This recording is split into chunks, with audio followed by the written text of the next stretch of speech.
ਸਿੱਧੂ ਮੂਸੇਵਾਲਾ ਦੇ ਮਾਤਾ ਜੀ ਅੱਗੇ ਮੈਂ ਬਹੁਤ ਦੇਰ ਸਪੀਚਲੈਸ ਹੀ ਰਿਹਾ। ਹੁਣ ਵੀ ਮੈਂ ਜਦੋਂ ਉਹਨਾਂ ਨੂੰ ਕਿਤਾਬ ਦਿੱਤੀ ਹੈ, ਉਹਨਾਂ ਨੇ ਕਿਤਾਬ ਤੇ ਸਿੱਧੂ ਮੂਸੇਵਾਲੇ ਦੇ ਫੇਸ ਤੇ ਐਵੇਂ ਹੱਥ ਫੇਰਿਆ ਜਿਵੇਂ ਇੱਕ ਨਵਾਂ ਜੰਮਿਆ ਬੱਚਾ ਹੁੰਦਾ ਨਾ ਤੇ ਮਾਂ ਉਸਦੇ ਫੇਸ ਤੇ ਹੱਥ ਫੇਰਦੀ ਹੈ। ਉਹ ਬਹੁਤ ਇਮੋਸ਼ਨਲ ਮੂਮੈਂਟ ਸੀਗਾ। ਜਦੋਂ ਆਖਰੀ ਵਾਰ ਸਿੱਧੂ ਮੂਸੇਵਾਲਾ ਆਪਣੇ ਘਰੋਂ ਗਿਆ, ਜਿਸ ਦਿਨ ਉਸਦਾ ਕਤਲ ਹੋਇਆ, ਉਸ ਦਿਨ ਦਾ ਵੀ ਤੁਸੀਂ ਜ਼ਿਕਰ ਕੀਤਾ ਕਿ ਸਿੱਧੂ ਦੀ ਮਾਤਾ ਕਹਿੰਦੀ ਹੈ ਕਿ ਪੁੱਤ ਫੋਰਚੂਨਰ ਲੈ ਜਾ, ਕਿਉਂਕਿ ਫੋਰਚੂਨਰ ਬੁਲਟ ਪ੍ਰੂਫ ਸੀਗੀ, ਨਹੀਂ ਤਾਂ ਮੇਰਾ ਦਿਲ ਘਟਦਾ। ਕ੍ਰਾਈਮ ਰਿਪੋਰਟਰ ਦੇ ਤੌਰ ਤੇ ਤੁਸੀਂ ਬੜੇ ਸਾਲਾਂ ਤੋਂ ਕੰਮ ਕਰ ਰਹੇ ਹੋ, ਔਰ ਤੁਹਾਨੂੰ ਕਿਉਂ ਲੱਗਿਆ, ਹੋਰ ਵੀ ਬਹੁਤ ਸਾਰੇ ਇਨਸੀਡੈਂਟ ਹੋਏ, ਕਿ ਸਿੱਧੂ ਮੂਸੇਵਾਲਾ ਤੇ ਤੁਹਾਨੂੰ ਕਿਤਾਬ ਲਿਖਣੀ ਚਾਹੀਦੀ ਹੈ? ਜਿਸ ਢੰਗ ਨਾਲ ਉਹਨਾਂ ਦਾ ਕਤਲ ਹੋਇਆ, ਜਿਸ ਢੰਗ ਨਾਲ ਥਿਊਰੀਜ਼ ਹੋਈਆਂ, ਇਹ ਇੱਕ ਲੋਕਲ ਕ੍ਰਾਈਮ ਨਹੀਂ ਸੀਗਾ, ਇੰਟਰਨੈਸ਼ਨਲ ਲੈਵਲ ਦਾ ਕ੍ਰਾਈਮ ਹੈ। ਇਹ ਮੇਰੀ ਪਹਿਲੀ ਕਿਤਾਬ ਹੈ ਜਿਸ ਨੂੰ ਲਿਖਦੇ ਹੋਏ ਮੈਨੂੰ ਬਹੁਤ ਟਰਾਮਾ ਫੀਲ ਹੋਇਆ। ਮੈਂ ਕਾਫੀ ਬਿਮਾਰ ਵੀ ਰਿਹਾ ਇਸ ਬੁੱਕ ਨੂੰ ਲਿਖਦੇ ਹੋਏ, ਮੈਂ ਕਾਫੀ ਵੇਟ ਵੀ ਯੂਜ਼ ਕੀਤਾ।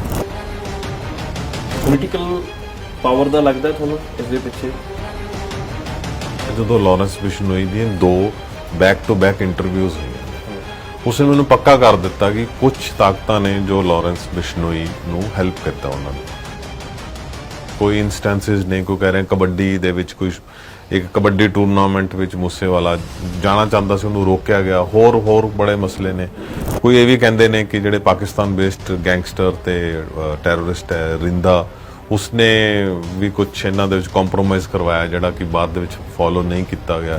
ਵਿੱਕੀ ਮਿੱਡੂ ਖੇੜਾ, ਸ਼ਗਨਪ੍ਰੀਤ, ਹਰ ਤਰ੍ਹਾਂ ਦੇ ਨਾਮ ਨੇ। ਮੈਨੂੰ ਪੂਰਾ ਯਕੀਨ ਹੈ ਕਿ ਗੋਲਡੀ ਬਰਾੜ ਕੋਰਟ ਵਿੱਚ ਕਦੀ ਵੀ ਨਹੀਂ ਮੰਨੇਗਾ ਕਿ ਇਹ ਤਾਂ ਮੇਰਾ ਵੀਡੀਓ ਹੈ ਹੀ ਨਹੀਂ, ਮੇਰੀ ਇੰਟਰਵਿਊ ਹੈ ਹੀ। I am very sure. Moosewala ਦਾ ਜਿਹੜਾ ਰਾਈਜ਼ ਹੈ ਨਾ, ਉਹ ਪੰਜਾਬ ਤੋਂ ਉੱਠਿਆ ਹੋਇਆ। ਉਹਦੇ 'ਚ ਪੰਜਾਬ ਦੀ ਵੀ ਕਹਾਣੀ ਹੈ। ਪੰਜਾਬ ਦਾ ਇੱਕ ਯੂਥ ਵਰਲਡ ਲੈਵਲ ਤੇ ਫੇਮਸ ਹੋ ਗਿਆ, ਮਿਲੀਅਨਸ ਆਫ ਬੰਦੇ ਦੇ ਫਾਲੋਅਰਸ ਨੇ, ਤੇ ਉਹ ਪੰਜਾਬ 'ਚ ਹੀ ਰਹਿ ਰਿਹਾ। ਇੱਥੋਂ ਪੰਜਾਬੀ ਵੈਸੇ ਛੱਡ ਕੇ ਜਾ ਰਹੇ ਨੇ। ਇਹ ਥਿਊਰੀ ਚੱਲੀ ਕਿ ਪੰਜਾਬ ਗੀਤ ਜਿਹੜਾ ਸੀ ਉਹ ਬਹੁਤ ਜ਼ਬਰਦਸਤ ਤਰੀਕੇ ਨਾਲ ਕਸ਼ਮੀਰ ਦਾ ਵੀ ਜ਼ਿਕਰ ਕੀਤਾ, ਫਿਰ ਉਹਦੀ ਆਡੀਅנס ਬਹੁਤ ਵਾਈਡ ਹੋ ਗਈ। ਉਸ ਤੋਂ ਬਾਅਦ ਏਜੰਸੀਜ਼ ਦੇ ਵੀ ਨਿਸ਼ਾਨੇ ਤੇ ਸੀ, ਇਸ ਤਰ੍ਹਾਂ ਦੀਆਂ ਗੱਲਾਂ ਵੀ ਚੱਲੀਆਂ ਸੀ ਕਿ ਨਾ ਮੰਨੂ ਤੇ ਗੁੱਸੇ ਹੋਣਾ ਦਾ ਐਨਕਾਊਂਟਰ ਹੁੰਦਾ, ਉਹਨਾਂ ਦੇ ਕੋਲੋਂ ਵੀ ਇੱਕ AK-47 ਮਿਲੀ ਸੀ। ਜੋਗਿੰਦਰ ਜੋਗਾ, ਸ਼ਾਇਦ ਮੈਂ ਨਾਂ ਸਹੀ ਲੈ ਰਿਹਾ ਹਾਂ, ਕਿ ਉਸਨੇ ਵੈਪਨ ਸਪਲਾਈ ਕੀਤੇ ਸੀਗੇ, ਤੇ ਉਹੀ ਵੈਪਨ ਇਹਨਾਂ ਤੋਂ ਬਾਅਦ ਵਿੱਚ ਉਸਦੇ ਕਿਸੇ ਆਦਮੀ ਨੇ ਉਸਨੇ ਲੈ ਲਏ ਸੀਗੇ। ਐਂਡ ਜੋ NIA ਕਹਿ ਰਹੀ ਹੈ ਕਿ ਜਿਹੜੇ ਵੈਪਨਸ ਨੇ ਉਹ ਪਾਕਿਸਤਾਨ ਤੋਂ ਆਏ ਸੀ ਰਿੰਦਾ ਦੇ ਥਰੂ। ਦੇ ਵਿੱਚ ਲਾਰੈਂਸ ਬਿਸ਼ਨੋਈ ਦਾ ਜ਼ਿਕਰ ਕੀਤਾ, ਸਿੱਧੂ ਦੇ ਫਾਦਰ ਦਾ ਜ਼ਿਕਰ ਕੀਤਾ, ਤੁਸੀਂ ਇਹਦੇ ਵਿੱਚ ਇਨਵੈਸਟੀਗੇਸ਼ਨ ਦਾ ਜਿਹੜੇ ਪਾਰਟ ਰਹੇ ਆਫੀਸਰ, ਉਹਨਾਂ ਦੇ ਨਾਲ ਵੀ ਗੱਲਬਾਤ ਕੀਤੀ ਹੈ, ਔਰ ਉਹਦੇ ਤੋਂ ਤੁਹਾਨੂੰ ਮੋਟਾ ਸਮਝ ਕੀ ਆਇਆ? ਕਿ ਪੁਲਿਸ ਡਿਪਾਰਟਮੈਂਟ ਦੇ ਵਿੱਚ ਵੀ ਮੈਨੂੰ ਕਈ ਵਾਰ ਇਹ ਫੀਲਿੰਗ ਹੁੰਦੀ ਹੈ ਕਿ ਕਿ ਸ਼ਾਇਦ ਉਹ ਸਿੰਪੈਥਾਈਜ਼ ਨੇ ਇੱਕ ਗੈਂਗ ਲਈ, ਜਾਂ ਹੋ ਸਕਦਾ ਉਹਨਾਂ ਦਾ ਵਰਕ ਹੀ ਇਸ ਹਿਸਾਬ ਨਾਲ ਹੋਵੇ ਕਿ ਜਦ ਤੱਕ ਤੁਸੀਂ ਅੰਦਰ ਨਹੀਂ ਘੁਸੋਗੇ ਤਦ ਤੱਕ ਤੁਸੀਂ ਉਹਨਾਂ ਨੂੰ ਖਤਮ ਨਹੀਂ ਕਰੋਗੇ, ਜੋ ਆਪਾਂ ਫਿਲਮਾਂ ਵਿੱਚ ਵੀ ਦੇਖਦੇ ਹਾਂ। ਕਿ ਲਾਰੈਂਸ ਹੁਣਾਂ ਨੇ ਇਸੇ ਬੰਬੀਹਾ ਗੀਤ ਨੂੰ ਦਵਿੰਦਰ ਬੰਬੀਹੇ ਨਾਲ ਜੋੜ ਕੇ ਦੇਖਿਆ ਜੇ ਸ਼ਗਨਪ੍ਰੀਤ ਨੂੰ ਉਦੋਂ ਪਕੜਿਆ ਜਾਂਦਾ ਤਾਂ ਹੋ ਸਕਦਾ ਕਿ ਮੂਸੇਵਾਲਾ ਦੀ ਤੁਸੀਂ ਕਿਲਿੰਗ ਨੂੰ ਅਵੋਇਡ ਕਰ ਲੈਂਦੇ। ਜਿਨ੍ਹਾਂ ਦਾ ਜਵਾਨ ਪੁੱਤ, ਉਹ ਵੀ ਇਸ ਲੈਵਲ ਦਾ ਪੁੱਤ ਜਿਹੜਾ ਵਰਲਡ ਲੈਵਲ ਤੇ ਫੇਮਸ ਹੈ, ਉਹਨਾਂ ਦੇ ਮਾਂ-ਬਾਪ ਐਟਲੀਸਟ ਇੱਕ ਕਲੋਜ਼ਰ ਤਾਂ ਉਹ ਡਿਜ਼ਰਵ ਕਰਦੇ ਨੇ ਨਾ। ਜੇ ਤੁਹਾਨੂੰ ਲੱਗਦਾ ਹੈ ਕਿ ਤੁਹਾਡੀ ਇਨਵੈਸਟੀਗੇਸ਼ਨ ਬਿਲਕੁਲ ਸਹੀ ਹੈ ਤਾਂ ਉਹਨਾਂ ਨੂੰ ਤੁਸੀਂ ਕਨਵਿੰਸ ਕਿਉਂ ਨਹੀਂ ਕਰ ਪਾ ਰਹੇ? ਕੋਈ ਨਾ ਕੋਈ ਤਾਂ ਗੱਲ ਹੋਏਗੀ ਜਿਸ ਕਰਕੇ ਉਹ ਕਨਵਿੰਸ ਨਹੀਂ ਹੈ। ਜੇ ਉਸ ਟਾਈਮ ਤੇ ਗਨਮੈਨ ਨਾਲ ਹੁੰਦੇ, ਤੁਹਾਨੂੰ ਲੱਗਦਾ ਕਿ ਕਿਲਿੰਗ ਰੁਕ ਜਾਣੀ ਸੀ? ਜਾਂ ਫਿਰ ਜੇ ਮੰਨ ਲਓ ਗਨਮੈਨ ਨੂੰ ਵੀ ਕੁਝ ਹੁੰਦਾ, ਨੁਕਸਾਨ ਹੁੰਦਾ, ਤਾਂ ਜੈਪਾਲ ਭੁੱਲਰ ਦੀ ਤਰ੍ਹਾਂ ਫਿਰ ਨਾਲ ਦੀ ਨਾਲ ਪੁਲਿਸ ਹੋਰ ਐਕਸ਼ਨ ਦੇ ਵਿੱਚ ਆਉਂਦੀ? ਔਰ ਜਿਸ ਤਰੀਕੇ ਨਾਲ ਜੈਪਾਲ ਪਹਿਲਾਂ ਪੰਜਾਬ ਦੇ ਵਿੱਚ ਘੁੰਮਦਾ ਰਿਹਾ, ਜਦੋਂ ਪੁਲਿਸ ਵਾਲੇ ਮਰਦੇ ਉਸ ਤੋਂ ਬਾਅਦ ਫਿਰ ਵੈਸਟ ਬੰਗਾਲ ਜਾ ਕੇ ਪੁਲਿਸ ਐਨਕਾਊਂਟਰ ਕਰ ਦਿੰਦੀ ਹੈ। ਪੁਲਿਸ ਯੂਨੀਫਾਰਮ 'ਚ ਪਾਇਆ ਹੋਇਆ ਬੰਦਾ ਪੁਲਿਸ ਵਾਲਾ ਬੈਠਦਾ ਹੈ, ਤਾਂ ਮੈਨੂੰ ਲੱਗਦਾ ਕਿ ਜਿਹੜਾ ਖਾਕੀ ਦਾ ਡਰ ਹੈ ਉਹ ਜ਼ਰੂਰ ਹੁੰਦਾ ਹੈਗਾ। ਉਸਨੇ ਜ਼ਰੂਰ ਇੰਪੈਕਟ ਜ਼ਰੂਰ ਕਰਨਾ ਸੀਗਾ ਡੈਫੀਨੇਟਲੀ। ਹੋ ਸਕਦਾ ਹੈ ਮੂਸੇਵਾਲਾ ਜ਼ਖਮੀ ਹੀ ਹੁੰਦਾ, ਹੋ ਸਕਦਾ ਸਿਰਫ ਇੱਕ ਵਾਰਨਿੰਗ ਫਾਇਰਿੰਗ ਕੀਤੀ ਜਾਂਦੀ, ਜਿਵੇਂ ਕਿ ਕੈਂਕੜਾ ਅਤੇ ਨਿੱਕੂ ਜਿਹੜੇ ਉਹਦੇ ਰੈਕੀ ਕਰ ਰਹੇ ਸੀ, ਉਹਨਾਂ ਨੇ ਪੁਲਿਸ ਨੂੰ ਇਹੀ ਕਿਹਾ ਕਿ ਸਾਨੂੰ ਤਾਂ ਸੀਗਾ ਵੀ ਸਿਰਫ ਇਹਨੂੰ ਡਰਾਇਆ ਜਾਏਗਾ। ਪ੍ਰੋ ਪੰਜਾਬ ਟੀਵੀ ਦੇਖ ਰਹੇ ਹੋ ਤੁਸੀਂ, ਮੈਂ ਹਾਂ ਵਿਕਰਮ ਸਿੰਘ। ਸਿੱਧੂ ਮੂਸੇਵਾਲਾ ਇੱਕ ਇਹੋ ਜਿਹਾ ਕਿਰਦਾਰ ਹੈ ਜੋ ਜਿਉਂਦੇ ਜੀ ਵੀ ਚਰਚਾ ਦੇ ਵਿੱਚ ਰਿਹਾ, ਕੰਟਰੋਵਰਸੀ ਦੇ ਵਿੱਚ ਵੀ ਰਿਹਾ, ਔਰ ਉਸ ਤੋਂ ਬਾਅਦ ਚੜ੍ਹਾਈ ਵੀ ਹੋਈ, शिखरां ते पहुंच गया और उस तो बाद सिद्धू मूसेवाला दी मौत हो जाती है।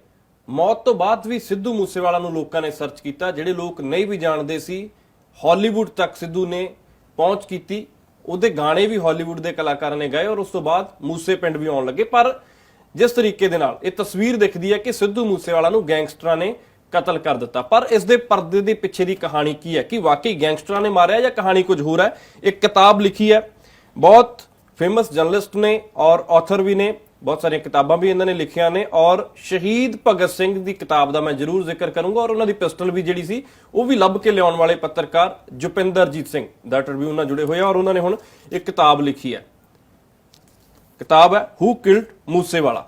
ਤਾਂ ਗੱਲਬਾਤ ਵੀ ਕਰਾਂਗੇ ਕਿਉਂਕਿ ਇਹਨਾਂ ਨੇ ਬਹੁਤ ਡੈਪਥ ਦੇ ਵਿੱਚ ਜਾ ਕੇ ਜਿਸ ਤਰੀਕੇ ਦੇ ਨਾਲ ਲਿਖਿਆ ਆ, ਬਹੁਤ ਸਾਰੇ ਅਫਸਰਾਂ ਦੇ ਨਾਲ ਗੱਲਬਾਤ ਕੀਤੀ ਹੈ, ਜਿਹੜੇ ਲੋਕ ਸਿੱਧੂ ਮੂਸੇਵਾਲਾ ਨਾਲ ਜੁੜੇ ਰਹੇ ਉਹਨਾਂ ਦੇ ਨਾਲ ਵੀ ਜਾ ਕੇ, ਔਰ ਇਵਨ ਜਿਨ੍ਹਾਂ ਨੇ ਗੈਂਗਸਟਰਾਂ ਤੋਂ ਪੁੱਛ ਪੜਤਾਲ ਕੀਤੀ ਹੈ ਉਹਨਾਂ ਅਫਸਰਾਂ ਦੇ ਨਾਲ ਵੀ ਗੱਲਬਾਤ ਕਰਕੇ ਇਸ ਕਿਤਾਬ ਦੇ ਵਿੱਚ ਹਵਾਲੇ ਦਿੱਤੇ ਹੈ। ਜੁਵਿੰਦਰ ਜੀ, ਬਹੁਤ ਬਹੁਤ ਸਵਾਗਤ ਹੈ ਪ੍ਰੋ ਪੰਜਾਬ ਟੀਵੀ ਤੇ। ਥੈਂਕ ਯੂ ਜੀ। ਮੈਂ ਸਭ ਤੋਂ ਪਹਿਲਾਂ ਤੇ ਜਾਨਣਾ ਚਾਹੁੰਦਾ, ਕ੍ਰਾਈਮ ਰਿਪੋਰਟਰ ਦੇ ਤੌਰ ਤੇ ਤੁਸੀਂ ਬੜੇ ਸਾਲਾਂ ਤੋਂ ਕੰਮ ਕਰ ਰਹੇ ਹੋ, ਔਰ ਤੁਹਾਨੂੰ ਕਿਉਂ ਲੱਗਿਆ, ਹੋਰ ਵੀ ਬਹੁਤ ਸਾਰੇ ਇਨਸੀਡੈਂਟ ਹੋਏ, ਕਿ ਸਿੱਧੂ ਮੂਸੇਵਾਲਾ ਤੇ ਤੁਹਾਨੂੰ ਕਿਤਾਬ ਲਿਖਣੀ ਚਾਹੀਦੀ ਹੈ? ਹਾਂ ਬਿਲਕੁਲ, ਬੜਾ ਇੰਪੋਰਟੈਂਟ ਸਵਾਲ ਹੈ ਤੁਹਾਡਾ। ਸਿੱਧੂ ਮੂਸੇਵਾਲਾ, ਜਿਵੇਂ ਤੁਸੀਂ ਕਿਹਾ ਕਿ ਇਸ ਵਕਤ ਪੰਜਾਬ ਦੇ ਵਿੱਚ ਜੇ ਕਿਸੇ ਦੀ ਫੋਲੋਇੰਗ ਸੀਗੀ ਕਿਸੇ ਆਰਟਿਸਟ ਦੀ, ਤਾਂ ਸਿੱਧੂ ਮੂਸੇਵਾਲਾ ਦੀ ਬਰਾਬਰੀ ਕੋਈ ਨਹੀਂ ਸੀ ਕਰ ਸਕ ਰਿਹਾ। ਤੇ ਜਿਸ ਤਰ੍ਹਾਂ ਦਾ ਉਹਨਾਂ ਦਾ ਮਰਡਰ ਹੋਇਆ, ਮੈਂ ਟ੍ਰਿਬਿਊਨ 'ਚ ਕ੍ਰਾਈਮ ਰਿਪੋਰਟਿੰਗ ਮੇਰੀ ਮੇਨ ਬੀਟ ਹੈ, ਤੇ ਮੈਂ ਪਿਛਲੇ 2 ਦਹਾਕਿਆਂ ਤੋਂ ਵੱਧ ਕ੍ਰਾਈਮ ਰਿਪੋਰਟਿੰਗ ਕਰ ਰਿਹਾ। ਜੰਮੂ ਕਸ਼ਮੀਰ 'ਚ ਵੀ ਟੈਰੋਰਿਜ਼ਮ ਦੇ ਵੀ ਕੀਤਾ ਹੈ। ਤੇ ਜਿਸ ਢੰਗ ਨਾਲ ਉਹਨਾਂ ਦਾ ਕਤਲ ਹੋਇਆ, ਜਿਸ ਢੰਗ ਨਾਲ ਥਿਊਰੀਜ਼ ਹੋਈਆਂ, ਇਹ ਇੱਕ ਲੋਕਲ ਕ੍ਰਾਈਮ ਨਹੀਂ ਸੀਗਾ, ਇੰਟਰਨੈਸ਼ਨਲ ਲੈਵਲ ਦਾ ਕ੍ਰਾਈਮ ਹੈ। ਅਤੇ ਮੂਸੇਵਾਲਾ ਦਾ ਕ੍ਰਾਈਮ ਜ਼ਿਆਦਾ ਇੰਪੋਰਟੈਂਟ ਬਣ ਜਾਂਦਾ ਹੈ ਬਿਕੋਜ਼ ਉਸ 'ਤੇ ਕਈ ਸਵਾਲ ਨੇ, ਜਿਹੜੇ ਉਹ ਇਦਾਂ ਦੇ ਸਵਾਲ ਨੇ ਜਿਹੜੇ ਇੱਕ ਨਿਊਜ਼ਪੇਪਰ ਦੇ ਪੇਜ ਦੇ ਵਿੱਚ ਸਮਾ ਨਹੀਂ ਸਕਦੇ। ਜਿਹੜਾ ਇਹ ਕ੍ਰਾਈਮ ਹੈ, ਇਹ ਕ੍ਰਾਈਮ ਇਕੱਲੇ ਇੱਕ ਸ਼ਖਸ ਦਾ ਨਹੀਂ ਹੈ, ਇਹਦੇ ਪਿੱਛੇ ਕੋਈ ਸੋਸ਼ੋ ਕਲਚਰਲ ਪੋਲੀਟੀਕਲ ਕ੍ਰਿਮੀਨਲ ਕਈ ਐਸਪੈਕਟਸ ਨੇ, ਕਈ ਫੈਕਟਰਸ ਨੇ। ਮੂਸੇਵਾਲਾ ਦੇ ਰਾਈਜ਼ ਕਿਉਂ ਹੋਇਆ, ਲੋਕਾਂ ਨੇ ਇੰਨਾ ਪਸੰਦ ਕਿਉਂ ਕੀਤਾ ਉਹਨਾਂ ਨੂੰ, ਉਹਦੀ ਕੰਟਰੋਵਰਸੀਆਂ ਕੀ ਸੀਗੀਆਂ, ਮੂਸੇਵਾਲਾ ਦੇ ਜਿਨ੍ਹਾਂ ਨੇ ਮਰਡਰ ਕੀਤਾ ਉਹ ਕੌਣ ਨੇ, ਉਹ ਕਨਸਪੀਰੇਸੀ ਕਿੱਥੋਂ ਤੱਕ ਲਿਮਿਟ ਸੀ, ਇਹ ਸਾਰੇ ਸਵਾਲਾਂ ਦਾ ਜਵਾਬ ਦੇਣ ਦੇ ਲਈ ਇੱਕ ਵੱਡੇ ਪਲੇਟਫਾਰਮ ਦੀ ਲੋੜ ਸੀਗੀ। ਜਿਸ ਕਰਕੇ ਬਿਕੋਜ਼ ਮੈਂ ਪਹਿਲਾਂ ਜਿਵੇਂ ਤੁਸੀਂ ਜ਼ਿਕਰ ਕੀਤਾ ਸ਼ਹੀਦ ਭਗਤ ਸਿੰਘ ਜੀ ਦੀ ਪਿਸਤੌਲ ਦਾ ਅਤੇ ਬਾਕੀ ਬੁੱਕਸ ਦਾ, ਸੋ ਮੈਨੂੰ ਲੱਗਦਾ ਹੈ ਕਿ ਇੱਕ ਬੁੱਕ ਜਰਨਲਿਸਟ ਦੇ ਨੂੰ ਉਹ ਪਲੇਟਫਾਰਮ ਪ੍ਰੋਵਾਈਡ ਕਰਦੀ ਹੈ। ਫਿਰ ਮੈਂ ਥੈਂਕਫੁਲ ਹਾਂ ਵੈਸਟਲੈਂਡ ਬੁੱਕਸ ਦਾ, ਅਤੇ ਮੇਰੀ ਲਿਟਰੇਰੀ ਏਜੰਸੀ ਹੈ ਜਯਾ ਭੱਟਾਚਾਰ ਜੀ ਰੋਜ਼, ਇਸ ਲਿਟਰੇਰੀ ਕੰਸਲਟੈਂਸੀ, ਉਹਨਾਂ ਦੋਵਾਂ ਨੇ ਬਹੁਤ ਹਿੰਮਤ ਦਿਖਾਈ। ਉਹਨਾਂ ਨੇ ਮੈਨੂੰ ਅਪਰੋਚ ਕੀਤਾ, ਮੈਂ ਆਪਣੇ ਵੱਲੋਂ ਤਾਂ ਮੈਂ ਰਿਸਰਚ ਕਰ ਰਿਹਾ ਸੀ, ਉਹਨਾਂ ਨੇ ਮੈਨੂੰ ਅਪਰੋਚ ਕੀਤਾ ਤੇ ਕਿ ਅਸੀਂ ਇਸ ਬੁੱਕ ਨੂੰ ਜ਼ਰੂਰ ਕਰੀਏ। ਐਂਡ ਸੋ ਸਾਡਾ ਇਹ ਐਫਰਟ ਹੈ ਕਿ ਅਸੀਂ ਸਾਲ ਦੇ ਅੰਦਰ ਅੰਦਰ ਇਹ ਬੁੱਕ ਕੱਢੀ ਹੈ। ਇਹ ਇੱਕ ਕੁਇਕ ਬੁੱਕ ਹੈ, ਇੱਕ ਕ੍ਰਾਈਮ ਰਿਪੋਰਟਰ ਦਾ ਅਕਾਊਂਟ ਹੈ। ਮੈਂ ਇਸ ਸਿੱਧੂ ਮੂਸੇਵਾਲਾ ਦੀ ਲਾਈਫ 'ਚ ਉਸ ਦਿਨ ਨਹੀਂ ਐਂਟਰ ਹੁੰਨਾ ਜਦੋਂ ਉਹਨਾਂ ਦੀ ਲਾਈਫ ਖਤਮ ਹੋ ਜਾਂਦੀ। ਉਸ ਤੋਂ ਪਹਿਲਾਂ ਮੈਂ ਉਹਨਾਂ ਦੀ ਕਦੀ ਇੰਟਰਵਿਊ ਨਹੀਂ ਕੀਤੀ। ਮੈਂ ਉਹਨਾਂ ਦੇ ਬਾਰੇ ਨਿਊਜ਼ ਜ਼ਰੂਰ ਪੜ੍ਹਦਾ ਰਿਹਾ, ਕੁਝ ਮੈਂ ਕੀਤੀਆਂ ਵੀ ਨੇ ਜੋ ਉਹਨਾਂ ਦੀ ਕੰਟਰੋਵਰਸੀ ਸੀਗੀਆਂ, ਪਰ ਮੈਂ ਉਦੋਂ ਐਂਟਰ ਹੁੰਨਾ ਜਦੋਂ ਮਰਡਰ ਹੋ ਜਾਂਦਾ ਹੈ। ਇਸ ਤੋਂ ਪਹਿਲਾਂ ਤੁਸੀਂ ਜਦੋਂ ਸਿੱਧੂ ਮੂਸੇਵਾਲਾ ਦੀ ਡੈਥ ਹੋ ਜਾਂਦੀ ਹੈ, ਇਸ ਤੋਂ ਪਹਿਲਾਂ ਗਾਣੇ ਸੁਣੇ ਸੀ ਮੂਸੇਵਾਲੇ ਦੇ? ਨਹੀਂ, ਮੈਂ ਜ਼ਿਆਦਾ ਗਾਣੇ ਨਹੀਂ ਸੀ ਸੁਣੇ, ਪਰ ਮੈਂ ਕਦੀ ਤੁਸੀਂ ਜਿਮ ਵਿੱਚ ਹੋ ਤਾਂ ਗਾਣੇ ਪਲੇ ਹੋ ਰਹੇ, ਕਦੀ ਤੁਸੀਂ ਕਾਰ 'ਚ ਹੋ ਤਾਂ ਤੁਹਾਡੇ ਰੇਡੀਓ ਤੇ ਗਾਣੇ ਨੇ। ਉਹਦੇ ਫੈਨ ਸੀਗੇ ਜੋ ਮੇਰੇ ਕੁਝ ਫਰੈਂਡਸ ਨੇ, ਕੁਝ ਮੇਰੇ ਫਰੈਂਡਸ ਦੇ ਬੱਚੇ ਨੇ, ਉਹ ਇਹਨਾਂ ਦੇ ਕਾਫੀ ਅੱਛੇ ਫੈਨ ਸੀਗੇ, ਉਹਨਾਂ ਦੇ ਗਾਣੇ ਉਹਨਾਂ ਨੂੰ ਯਾਦ ਸੀਗੇ। ਸੋ ਮੈਂ ਸੁਣਦਾ ਰਿਹਾ ਸੀਗਾ। ਉਸ ਤੋਂ ਬਾਅਦ ਜਿੰਨੀਆਂ ਕੰਟਰੋਵਰਸੀਜ਼ ਹੋਈਆਂ ਉਹਨਾਂ ਵਿੱਚ ਤਾਂ ਇਹਨਾਂ ਦੇ ਗਾਣਿਆਂ ਨੂੰ ਬੜਾ ਥ੍ਰੈਡਬੇਅਰ ਐਨਾਲਾਈਜ਼ ਕੀਤਾ ਗਿਆ, ਕ੍ਰਿਟੀਸਾਈਜ਼ ਵੀ ਕੀਤਾ ਗਿਆ। ਤੇ ਫਿਰ ਇੱਕ ਜਰਨਲਿਸਟਿਕ ਕਿਉਰਿਓਸਿਟੀ ਸੀਗੀ, ਉਹਨਾਂ ਕੁ ਸੀਗਾ, ਪਰ ਮੈਂ ਇਹ ਨਹੀਂ ਕਹਾਂਗਾ ਕਿ ਮੈਂ ਕਦੀ ਉਹਨਾਂ ਦੇ ਗਾਣੇ ਸੁਣੇ ਸੀ। ਹਾਂ, ਇਸ ਬੁੱਕ ਦੀ ਰਿਸਰਚ ਦੇ ਲਈ, ਉਹਨਾਂ ਨੂੰ ਸਮਝਣ ਦੇ ਲਈ ਮੈਂ ਉਹਨਾਂ ਦੇ ਗਾਣੇ ਕਈ ਵਾਰੀ ਸੁਣੇ। ਚੰਗੇ ਲੱਗੇ ਗਾਣਾ ਜਾਂ ਜਿਸ ਤਰੀਕੇ ਨਾਲ, ਕਿਉਂਕਿ ਜਿਹੜੇ ਲੋਕ ਕ੍ਰਿਟੀਸਾਈਜ਼ ਵੀ ਕਰਦੇ ਸੀ ਜੁਪਿੰਦਰ ਜੀ, ਉਹਨਾਂ ਲੋਕਾਂ ਨੇ ਵੀ ਗਾਣੇ ਸੁਣਨੇ ਸ਼ੁਰੂ ਕਰ ਦਿੱਤੇ, ਔਰ ਉਹ ਲੋਕ ਵੀ ਕਹਿੰਦੇ ਕਿ ਭਾਈ ਸਿੱਧੂ ਮੂਸੇਵਾਲਾ ਤਾਂ ਬਹੁਤ ਚੰਗਾ ਸੀ। ਮੂਸੇਵਾਲਾ ਜੀ ਦੇ ਗਾਣਿਆਂ ਦੇ ਕਈ ਫੇਜ਼ਸ ਨੇ। ਇੱਕ ਤਾਂ ਜੇ ਤੁਸੀਂ ਸਿੰਪਲ ਉਸ ਨੂੰ ਮਿਊਜ਼ਿਕ ਦੇਖੋ ਤਾਂ ਟੋਪੈਕ ਸ਼ਕੂਰ ਦਾ ਰੈਪ ਕਰਦੇ ਸੀਗੇ, ਜੋ ਪੰਜਾਬ 'ਚ ਤੁਹਾਨੂੰ ਰੈਪ ਉਦਾਂ ਦਾ ਨਹੀਂ ਮਿਲਦਾ। ਸੋ ਉਹ ਗਾਣੇ ਤੁਹਾਨੂੰ ਤੁਹਾਡੇ ਫੁੱਟ ਟੈਪਿੰਗ ਸੌਂਗਸ ਹੈਗੇ ਨੇ, ਉਹਨਾਂ ਨੂੰ ਫੋਲੋ ਕਰਨਾ ਵੀ ਇੰਨਾ ਈਜ਼ੀ ਨਹੀਂ ਕਿਉਂਕਿ ਬਹੁਤ ਫਾਸਟ ਰੈਪ ਸਿੰਗਿੰਗ ਹੈਗੀ ਹੈ। ਉਸ ਤੋਂ ਬਾਅਦ ਜਿਹੜਾ ਉਹਨਾਂ ਦਾ ਸ਼ੁਰੂ 'ਚ ਗਾਣੇ ਨੇ ਉਹ ਬਿਲਕੁਲ ਮੈਂ ਕਹਾਂਗਾ ਲੜਕਪਨ ਵਾਲੇ ਸੌਂਗਸ ਹੈਗੇ ਨੇ, ਕਿਉਂਕਿ ਹਜੇ ਉਹ ਲੱਭ ਰਹੇ ਸੀ ਕਿ ਮੇਰੀ ਮੰਜ਼ਿਲ ਕਿਹੜੀ ਹੈ, ਮੈਂ ਕੀ, ਮੇਰੀ ਆਤਮਾ ਕੀ ਗਾਣਾ ਚਾਹੁੰਦੀ ਹੈ। ਫਿਰ ਫਾਰਮਰ ਐਜੀਟੇਸ਼ਨ ਵੇਲੇ ਗਾਣਿਆਂ ਦੇ ਵਿੱਚ ਇੱਕ ਡਿਫਰੈਂਟ ਐਂਗਲ ਸੀਗਾ। ਫਿਰ 295 ਦੇ ਵਿੱਚ ਉਹਨਾਂ ਦੇ ਗਾਣਿਆਂ ਦੇ ਵਿੱਚ ਇੱਕ ਆਈਡੀਓਲੋਜੀਕਲ ਤੁਹਾਨੂੰ ਹਿੰਟ ਮਿਲਦਾ ਹੈ। ਮੈਂ ਇਹ ਨਹੀਂ ਕਹਾਂਗਾ ਕਿ ਉਹ ਬਹੁਤ ਮੈਚੁਰ ਸਿੰਗਰ ਹੋ ਗਏ ਸੀਗੇ, ਪਰ ਮੈਨੂੰ ਇਹ ਕਿ ਥ੍ਰੈਸ਼ਹੋਲਡ ਤੇ ਪਹੁੰਚ ਗਏ ਸੀ, ਉਹਦੀ ਚੁਗਾਟ ਤੇ ਪਹੁੰਚ ਗਏ ਸੀ ਜਿੱਥੇ ਮੈਚੁਰਿਟੀ ਹੈ, ਜਿੱਥੇ ਐਕਚੁਅਲ ਦੇ ਵਿੱਚ ਜਦੋਂ ਉਹਨਾਂ ਨੇ ਕੋਈ ਇੰਪੈਕਟ ਪਾਣਾ ਸੀ ਸੋਸਾਇਟੀ ਦੇ ਉੱਤੇ। ਵੈਸੇ ਵੀ 27-28 ਸਾਲਾਂ ਦਾ ਮੁੰਡਾ ਹੋਵੇ ਤਾਂ ਮੈਨੂੰ ਲੱਗਦਾ ਨਹੀਂ ਕਿ ਇੰਨਾ ਮੈਚੁਰਿਟੀ ਲੈਵਲ ਉਹਦਾ ਉੱਪਰ ਪਹੁੰਚਦਾ ਇਸ ਤਰੀਕੇ ਨਾਲ ਸ਼ਾਇਦ। ਹਾਂ, ਮੇਰੇ ਖਿਆਲ ਦੇ ਵਿੱਚ ਅੱਜ ਕੱਲ ਦੇ ਹਾਲਾਤ ਦੇ ਹਿਸਾਬ ਦੇ ਨਾਲ, ਹਾਲਾਂਕਿ ਆਪਣੇ ਫਰੀडम ਫਾਈਟਰਸ ਤੋਂ ਯੰਗ ਏਜ ਵੀ ਕਾਫੀ ਮੈਚੁਰਿਟੀ ਰਹੀ ਹੈ, ਪਰ 뮤직 ਇੰਡਸਟਰੀ ਐਵੇਂ ਦੀ ਹੈ ਕਿ ਤੁਹਾਨੂੰ ਨਾ ਗੈਲਰੀ ਲਈ ਪਲੇ ਕਰਨਾ ਪਏਗਾ। ਇਹਨਾਂ ਦੇ ਕਈ ਲਾਈਵ ਸ਼ੋਜ਼ ਮੈਂ ਉਹਨਾਂ ਦੀ ਰਿਕਾਰਡਿੰਗ ਦੇਖੀ ਸੀਗੀ, ਜਦੋਂ ਸਿੱਧੂ ਮੂਸੇਵਾਲਾ ਕੋਈ ਆਪਣੀ ਗੱਲ ਕਰ ਰਹੇ ਨੇ ਜਾਂ ਆਪਣੇ ਕੋਈ ਜਿਵੇਂ ਇਹਨਾਂ ਨੂੰ ਥ੍ਰੈਟਸ ਆਉਂਦੇ ਸੀ ਜਾਂ ਕੋਈ ਇਹਨਾਂ ਨੂੰ ਕੋਈ ਕਿਸੇ ਤਰ੍ਹਾਂ ਦੇ ਕੁਝ ਇਸ਼ੂਜ਼ ਸੀਗੇ, ਜੇ ਤਾਂ ਉਹ ਮਾਈਕ ਤੋਂ ਡਿਸਕਸ ਕਰ ਰਹੇ ਹੈ ਤਾਂ ਲੋਕ ਚੁੱਪ ਕਰ ਜਾਂਦੇ ਸੀਗੇ। ਤਾਂ ਜਦੋਂ ਤੁਸੀਂ ਸਟੇਜ ਤੇ ਉਹਦੀ ਆਡੀਅנס ਚੁੱਪ ਕਰ ਗਈ ਹੈ ਤਾਂ ਤੁਹਾਡਾ ਦਿਲ ਘਟਦਾ ਹੈਗਾ ਕਿ ਆਡੀਅנס ਨੂੰ ਮੈਂ ਖੋ ਦਿੱਤਾ। ਸੋ ਫਿਰ ਮੂਸੇਵਾਲਾ ਦੁਬਾਰਾ ਗਰਜਦੇ ਸੀਗੇ, ਉਹਨੂੰ ਦੁਬਾਰਾ ਉਹ ਕੰਟਰੋਵਰਸ਼ੀਅਲ ਗੱਲਾਂ ਕਰਨੀਆਂ, ਫਿਰ ਲੋਕ ਤਾਲੀਆਂ ਮਾਰਦੇ ਸੀਗੇ। ਸੋ ਮੈਨੂੰ ਲੱਗਦਾ ਇਹਨਾਂ ਦੇ 80% ਤੋਂ ਵੱਧ ਸੌਂਗ ਤਾਂ ਆਪਣੇ ਫੈਨਸ ਦੇ ਲਈ ਨੇ, ਪਲੇਇੰਗ ਟੂ ਗੈਲਰੀ ਹੈਗੀ ਹੈ। ਜੋਗਿੰਦਰ ਜੀ, ਇੱਕ ਕ੍ਰਾਈਮ ਰਿਪੋਰਟਰ ਦੇ ਤੌਰ ਤੇ ਤੁਸੀਂ ਬਹੁਤ ਸਾਰੀਆਂ ਸਟੋਰੀਜ਼ ਕੀਤੀਆਂ ਨੇ, ਤੁਹਾਡੇ ਮਾਈਂਡ ਦੇ ਵਿੱਚ ਕੀ ਕਲਿੱਕ ਹੋਇਆ ਜਦੋਂ ਮੂਸੇਵਾਲਾ ਦਾ ਮਰਡਰ ਦੀ ਖਬਰ ਆਉਂਦੀ ਹੈ, ਔਰ ਉਸ ਤੋਂ ਬਾਅਦ ਤੁਹਾਨੂੰ ਕਦੋਂ ਕਿਸ ਟਾਈਮ ਤੇ ਲੱਗਿਆ ਕਿ ਯਾਰ ਇਸ ਤੇ ਤਾਂ ਬੁੱਕ ਲਿਖਣੀ ਚਾਹੀਦੀ ਹੈ ਕ੍ਰਾਈਮ ਰਿਪੋਰਟਰ ਦੇ ਤੌਰ ਤੇ? ਕਿਉਂਕਿ ਬਹੁਤ ਸਾਰੇ ਕ੍ਰਾਈਮ ਰਿਪੋਰਟਰ ਦੇਖਦਾ, ਬਹੁਤ ਸਾਰੇ ਕ੍ਰਾਈਮ ਸੀਨ ਕਵਰ ਕੀਤੇ, ਇਸ ਤੋਂ ਪਹਿਲਾਂ ਵੀ ਬਹੁਤ ਸਾਰੇ ਹੋਰ ਹੀਨੀਅਸ ਕ੍ਰਾਈਮ ਹੋਏ ਉਹ ਕਵਰ ਕੀਤੇ ਤੁਸੀਂ। ਜੀ ਬਿਲਕੁਲ, ਯੈਸ। ਜਿਸ ਹਿਸਾਬ ਨਾਲ ਇਹਨਾਂ ਦਾ ਮਰਡਰ ਹੋਇਆ, ਪਹਿਲੀ ਗੱਲ ਤਾਂ ਉਸ ਮਤਲਬ ਇੱਕਦਮ ਤਾਂ ਯਕੀਨ ਨਹੀਂ ਹੋਇਆ, ਮੈਂ ਸੋਚਿਆ ਰਿਊਮਰ ਹੈ, ਅਫਵਾਹ ਹੈ, ਤੇ ਪਰ ਆਪਾਂ ਨੂੰ ਪਤਾ ਸੀ ਕਿ ਉਹਨਾਂ ਦੀ ਸਿਕਿਉਰਿਟੀ ਵਿਡਰਾ ਹੋਈ ਹੈ। ਆਪਾਂ ਸਾਰਿਆਂ ਨੇ ਉਸ ਦਿਨ ਨਿਊਜ਼ ਕੀਤੀਆਂ ਸੀਗੀਆਂ, ਪ੍ਰੋਮੀਨੈਂਟ ਇਹਨਾਂ ਦੀ ਸੀਗੀ, ਅਕਾਲ ਤਖਤ ਜਥੇਦਾਰ ਦੀ ਵੀ ਸੀ, ਇਹਨਾਂ ਦੀ ਵੀ ਸੀਗੀ। ਸੋ ਇੱਕ ਹੋਇਆ ਵੀ ਯਾਰ ਇਹ ਵੱਡੀ ਗੱਲ ਹੋਈ ਹੈਗੀ ਆ। ਉਸ ਤੋਂ ਬਾਅਦ ਬੁੱਕ ਦਾ ਵਿਚਾਰ ਮੇਰੇ ਵਿੱਚ, ਮੈਂ ਇਹ ਨਹੀਂ ਕਹਾਂਗਾ ਕਿ ਇਮੀਡੀਏਟਲੀ ਆਇਆ, ਜਦੋਂ ਉਹਨਾਂ ਦੇ ਸ਼ੂਟਰਸ ਪਕੜੇ ਗਏ, ਦਿੱਲੀ ਪੁਲਿਸ ਨੇ ਪਕੜੇ ਸ਼ੂਟਰਸ, ਅਤੇ ਸਪੈਸ਼ਲੀ ਜਦੋਂ ਜਗਰੂਪ ਰੂਪਾ ਤੇ ਮਾਣੂ ਗੁੱਸਾ ਦਾ ਐਨਕਾਊਂਟਰ ਹੁੰਦਾ ਹੈ, ਉਸ ਤੋਂ ਬਾਅਦ ਤੁਹਾਨੂੰ ਇਹਨਾਂ ਦੇ ਸ਼ੂਟਰਸ ਦੀ ਲਾਈਫ ਦਾ ਵੀ ਪਤਾ ਚੱਲਦਾ ਹੈ। ਇਨ ਬਿਟਵੀਨ ਮੈਂ ਕਾਫੀ ਵੀਡੀਓਜ਼ ਵਗੈਰਾ ਇਹਨਾਂ ਦੇ ਦੇਖੇ, ਐਂਡ ਕਿਉਂਕਿ ਬਿਕੋਜ਼ ਮੂਸੇਵਾਲਾ ਦਾ ਜਿਹੜਾ ਰਾਈਜ਼ ਹੈ ਨਾ, ਉਹ ਪੰਜਾਬ ਤੋਂ ਉੱਠਿਆ ਹੋਇਆ ਹੈ, ਉਹਦੇ 'ਚ ਪੰਜਾਬ ਦੀ ਵੀ ਕਹਾਣੀ ਹੈ। ਪੰਜਾਬ ਦਾ ਇੱਕ ਯੂਥ ਵਰਲਡ ਲੈਵਲ ਤੇ ਫੇਮਸ ਹੋ ਗਿਆ, ਮਿਲੀਅਨਸ ਆਫ ਬੰਦੇ ਦੇ ਫੋਲੋਅਰਸ ਨੇ, ਤੇ ਉਹ ਪੰਜਾਬ 'ਚ ਹੀ ਰਹਿ ਰਿਹਾ ਹੈ। ਇੱਥੋਂ ਪੰਜਾਬੀ ਵੈਸੇ ਛੱਡ ਕੇ ਜਾ ਰਹੇ ਨੇ, ਉਹ ਵਾਪਸ ਆ ਗਏ, ਆਪਣੇ ਪਿੰਡ 'ਚ ਆ ਗਏ, ਤੇ ਉਹਨਾਂ ਨੇ ਜਿਹੜਾ ਟਰੈਕਟਰ ਉਸ ਨੂੰ ਸਿੰਬਲ ਬਣਾਇਆ ਹੋਇਆ ਹੈ, ਉਹ ਖੇਤੀ ਕਰਨ ਦੇ ਵੀਡੀਓਜ਼ ਨੇ। ਹਾਲਾਂਕਿ ਫਾਰਮਰ ਐਜੀਟੇਸ਼ਨ ਨੇ ਵੀ ਟਰੈਕਟਰ ਨੂੰ ਘਰ ਘਰ ਦੇ ਵਿੱਚ ਇੱਕ ਸਿੰਬਲ ਬਣਾ ਦਿੱਤਾ ਸੀ ਰੈਜ਼ਿਸਟੈਂਸ ਦਾ, ਰਿਬੈਲੀਅਨ ਦਾ। ਸੋ ਉਹਨਾਂ ਨੂੰ ਇਹ ਸਾਰੇ ਸਮਝਣ ਦੇ ਲਈ ਮੈਂ ਕੀਤਾ, ਪਰ ਮੈਂ ਇਹ ਜ਼ਰੂਰ ਕਹਾਂਗਾ ਕਿ ਇਹਦੇ ਵਿੱਚ ਮੇਰੇ ਪਬਲਿਸ਼ਰ ਤੇ ਜਿਹੜੇ ਮੇਰੇ ਲਿਟ ਏਜੰਟ ਆ, ਉਹਨਾਂ ਦਾ ਬਹੁਤ ਵੱਡਾ ਹੱਥ ਹੈਗਾ। ਉਹਨਾਂ ਨੇ, ਬਿਕੋਜ਼ ਇਹ ਕਿਤਾਬ ਇਦਾਂ ਦੀ ਸੀ, ਮੈਨੂੰ ਨਹੀਂ ਸੀ ਕਿ ਮੈਂ ਕੁਇਕ ਬੁੱਕ ਕਰਾਂਗਾ, ਬਿਕੋਜ਼ ਇਹ ਬਹੁਤ ਜ਼ਿਆਦਾ ਰਿਸਰਚ ਡਿਮਾਂਡ ਕਰਦੀ ਹੈ, ਪਰ ਇਹ ਉਹਨਾਂ ਦਾ ਸੀਗਾ ਕਿ ਉਹਨਾਂ ਦੀ ਹਿੰਮਤ ਹੈ ਇਹ ਕਿਤਾਬ, ਕਿਉਂਕਿ ਇਹਦੇ ਵਿੱਚ ਜਿਹੜੀ ਹਰ ਲਾਈਨ ਹੈ ਉਹ ਤੁਹਾਨੂੰ ਧਿਆਨ ਨਾਲ ਲਿਖਣੀ ਪਏਗੀ। ਇਹਦੇ 'ਚ ਬਹੁਤ ਜ਼ਿਆਦਾ ਸੈਂਸਿਟੀਵਿਟੀ, ਸੰਵੇਦਨਸ਼ੀਲਤਾ ਹੈ ਇਸ ਬੁੱਕ ਦੇ ਵਿੱਚ ਨਾ। ਸੋ ਇਸ ਕਰਕੇ ਇਹਦੇ ਲਈ ਜਿਗਰਾ ਚਾਹੀਦਾ ਸੀ ਪਬਲਿਸ਼ਰ ਦੇ ਵਿੱਚ। ਤੁਸੀਂ ਇਹਦੇ ਵਿੱਚ 17 ਚੈਪਟਰ, ਮੈਂ ਕਿਉਂਕਿ ਕੱਲ ਹੀ ਬੁੱਕ ਮਿਲੀ ਔਰ ਮੈਂ ਤਕਰੀਬਨ 50 ਪੰਨੇ 50 ਪੇਜ ਪੜ੍ਹ ਪਾਇਆ, ਜਿੰਨਾ ਕਿ ਮੈਂ ਸਮਝ ਪਾਇਆ। ਫਿਰ ਮੈਂ ਮੋਟਾ ਸਮਝਣ ਦੀ ਕੋਸ਼ਿਸ਼ ਕੀਤੀ।